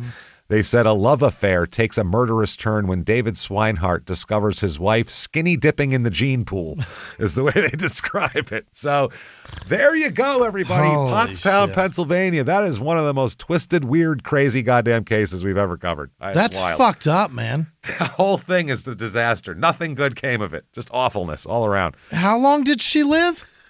I think till 2023. Wow. 82 years, I Good think, after Lord. all that. Who knows? So there you go, everybody. Yeah. If you like what we're dishing out here, if you like what we're cooking, please get on whatever app you're listening on and give us 5 stars. It helps so much. It really does help drive our show up the charts and helps out a lot. So do that. Head over to shutupandgivememurder.com. Tickets for live shows, merchandise for all the shows, tickets for live small town murder shows. About the only one left with tickets is Seattle on October 18th at the Moore, and that they just put out a low ticket warning. So if you want those tickets, get them right goddamn now. I saw they posted that last night. So get in there. Also, get your tickets for the virtual live show. We cannot wait. It is the Thursday right before Halloween, just like a regular live show, except you don't have to go anywhere in the world with Wi-Fi or internet. You can watch this. You want to hardwire it? That's up to you. I don't care. So get in there and do it. It's going to be just like a regular live show. Pictures, story, jokes. We're going to wear costumes like idiots. I'm going to make Jimmy smoke weed out of the apparatus that scares him. It's going to be hilarious. God damn it. Oh, you know it's going to happen. So it's going to be a lot of fun. Do that. Get your tickets right now. It's available for 2 weeks after it airs, too. So you can watch it 100 times if you want. You can wait and watch it at the end. Do whatever you want with it. We don't care. It's shutupandgivememurder.com. definitely get yourself Patreon. Oh, and listen to our other 2 shows, too. Crime in Sports and Your Stupid Opinions, which we think you're going to love. Now, patreon.com/crime in sports, just like the name of that show, another show we have. That's where you get all the bonus material. All you have to be is $5 a month or above, and you get so much shit. Hundreds of back episodes of bonus stuff you've never heard before immediately upon subscription, all sorts of stuff. Then you get new ones every other week. 1 crime in sports, 1 small town murder, and you get them all. Just take them. This week, what we're going to give you for crime in sports, we're going to talk about those old MTV Rock and Jock specials, which is basically we're going to make fun of tiny actors for trying to fucking get a shot over Reggie Miller. You know, it's ridiculous. So Tony, we'll talk about that. And Tony. All 3 Tonys playing 3-on-3 with Belle, Biv, and DeVoe. And so Small Town Murder, we're going to talk about Unknown Number, that documentary where the woman harasses her daughter for years, and it's the craziest thing ever. We've had so many requests, we had to do it. That's patreon.com/crime in sports, and you get a shout out at the end of the show. By the way, you also get everything ad-free on there as well. All the shows, Crime and Sports, Your Stupid Opinion, Small Town Murder, all ad-free on Patreon, and you get a shout out. Jimmy, hit me with the names of the people who would just never do any of the shit that happened this week. Never fuck our aunts and kill people. Just never do any of it. Hit me with them right now. This week's executive producer, Brian Cush Flower Child BMX. It's a lot to say. That's a lot of stuff. I don't know what all that means. Gary Howard, Elena Smoke weed Zambo. and ride bikes. Yeah. Gary. Hello, Gary. And Elena, she's lovely. She's Canadian. Toronto. Thank you. Matter of fact. Kyle Norweg, another guy. Terrific. I think he's in England. I can't remember. I think so. Well, thank you. But Olivia is 17. Happy birthday, Olivia. Well, that's Jenny Coon's kid, Olivia. I think. Jenna didn't say if that's her child. She said it's Olivia's birthday, so we have to talk. Some 17-year-old named Olivia. We wish you a happy birthday. Franny Hitsky, also somebody been around. She's in Australia. She was going to come to a show. She's incredibly sick. Don't eat tainted meat. Poor Franny is dealing. Don't do that. She's destroyed about it too. Tim Teisler, Dubrovko Zaja. I don't know what that means. It means Oak Grove. That's what it means. And they're very depressed now because of the Small Town Murder show from Oak Grove. That episode? Yeah. Jonathan Batchelor and Ian Elliott. Those are executive. Thank you all so much for everything you do. You guys Other are awesome. producers Thank this you, week everybody. are Peyton Meadows, Ryan Bender. Oh, boy. Happy Hour checking in Greeley, Colorado. Happy Hour is on the tour of the worst towns in America. That's better than we were at one place. I don't know. Oh, he really goes to the worst place. El Paso. That's where he was. Yeah, that's worse than Greeley. Poor bastard. Janice Hill. Like yeah, and Albuquerque, all kinds of New Mexico shit. Devin James, Lauren Bender, another Bender, Jesus. Kay Perry, Andrea Ranieri, Darcy D, Becca Keel, Daphne Young, Jake with no last name, LMO with no last name, Colin Andrade, Todd Nickel, Nick Loperfido, Don Carpenter, Brandon Wetherell, Robert Phillips, Gabrielle Betton, Holden Roberts. Okay, that is a real name. Charles Moore. I was trying to figure out what's a Roberts. What character? Right. Yeah. What are we holding? Got it. All right. Charles Moore, Danzines, 1987. Devin Prout, Galad Harain, what? Sheila McCommons, Doug Carlton, Evie McKenzie, Coley Stroud, Cindy with no last name, Dean Goldsmith, Reese with no last name, Danielle with no last name, Garrett with no last name, Peggy Metzger, Melissa Dickinson, Jenny with no last name, M. Casper, 1996, Melissa F., Aaron Williams, Ryan, nope, that's Sally Redmond, Mitchell. Right. Oh, Sally and Ryan, I mix those up all the time. Understandable. Common mistake. Mitchell Gildea, he's terrific on Instagram. Natalie Nelson, Jane Fitzpatrick, Big Nate, Robin Adamson, RPS GT. What? I don't know what one of those is. Cloister Moist, when your cloister is dry. I don't know what that is. James Bignell maybe. Yeesh. B with no last name. Jonathan Garcia, Memo Lira, Jaden Sevier, Carrie Palmer, Connie Below Spencer. Evidently, she's under Spencer. Craig Breeze, Evan Hozinski, Amber Jean Goodman, Renee Mitrovich, Nikki Nelson Rowley, Judy Irby, Lilith with no last name like Fair, Melissa with no last name, Sharon Concannon, Bambi Lynn, Lane Sears, Kevin V, Aaron Tricker, Laura Walker, AJ Mahule, Sarah Mayle, Malie? I don't know. Jay? Nope, that's Steven. Nope, it's Steve Cessna. Deanna or Dina. That's better. Melanie Pacific. Kuro Kabata. Megan Reese. Elizabeth Ihorn. Lana Ayad. Sydney with no last name. Delilah Waggy. Stacy Williamson. Alex Tinker. Amanda Loth. Eddie LaBeouf Jr. LaBeouf, Jody with no last name, Dina Katz. Does that sound familiar? Emily, what is it, Jody? No, one of the names sounded like a character from something. Dina Katz, it's Eddie perhaps. LeBeck from Cheers. Never mind. There it is. Emily Dye, Helen Yang, Victoria, what the fuck is SJ? You just moved your glasses like that would help. God damn, that's not going to help. You moved your glasses up and down like there was something. What's going on there? Where's the letter? It's missing a letter, right? Focus was the problem. Sjoblom. Renee with no last name. Autumn Yielding. Savannah Sanchez. Your mom gay. Maybe your mom is. Jennifer El Serio. If my mom was, I wouldn't be here. That's impossible. Well, you might be. She could have been somebody else's mom. That's what I mean. Daniel Morris. Dalton Lawrence. Josh with no last name. Gail 10A. Imagine Dragon D's Nuts. I will imagine that. Nicholas Springer, Dennis Farrell, Delane, Antoinette Kruger, Bridget Beck, Cassie, Jiguare. Bethany Arthur, Deep Fried Italian, Philip Bustamante, Jessica Hulsey, Heather Shutters, Deontay Holland, Jay Legler, Marion Gonzalez Heltmock, I Live Here. Okay. Pippin P. Peeperton, Erica with no last name, Trent with no last name, Shannon M. Michaela Vorholst, Melissa Stebbins, Sherry O'Farrell, Johnny on the Spot, Joanne Moore, Paul Morenumuk, Tim McCormick, Joanne Luzo, Juliana Cruz, Katie Schmitz, Victoria Honeywild, Tommy Spence, Amanda with no last name, Gina Bernardini, Liz D, Jessica Townsell, Lauren Canizaro, Michael Wetterland, Beth with no last name, Tabitha Buenge, Rob King, Casey with no last name, Nick Smith, Verdante Volpine. What? I didn't get that right. Susan Rampa, Tabitha Nelson, Tom Mackey, Susan with no last name, Elise Rates, Katie Porter, perhaps. I hope it's that one. Don Scarborough, Matt Di Puerto. Is that how it is? Yeah. Sounds like a frozen pizza brand. It's Italian. Jessica Cusack, Joseph Lamaster, Justine Yates, Lycan 90. I don't know what that is. Danielle Ziglevsky,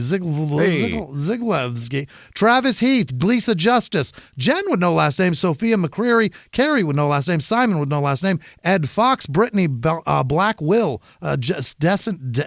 Denise Flood, Heather Kennybrook, Rob West, Caleb DeWitt, Kaylee Thomas, Jessica Wysocki, Chiang, J.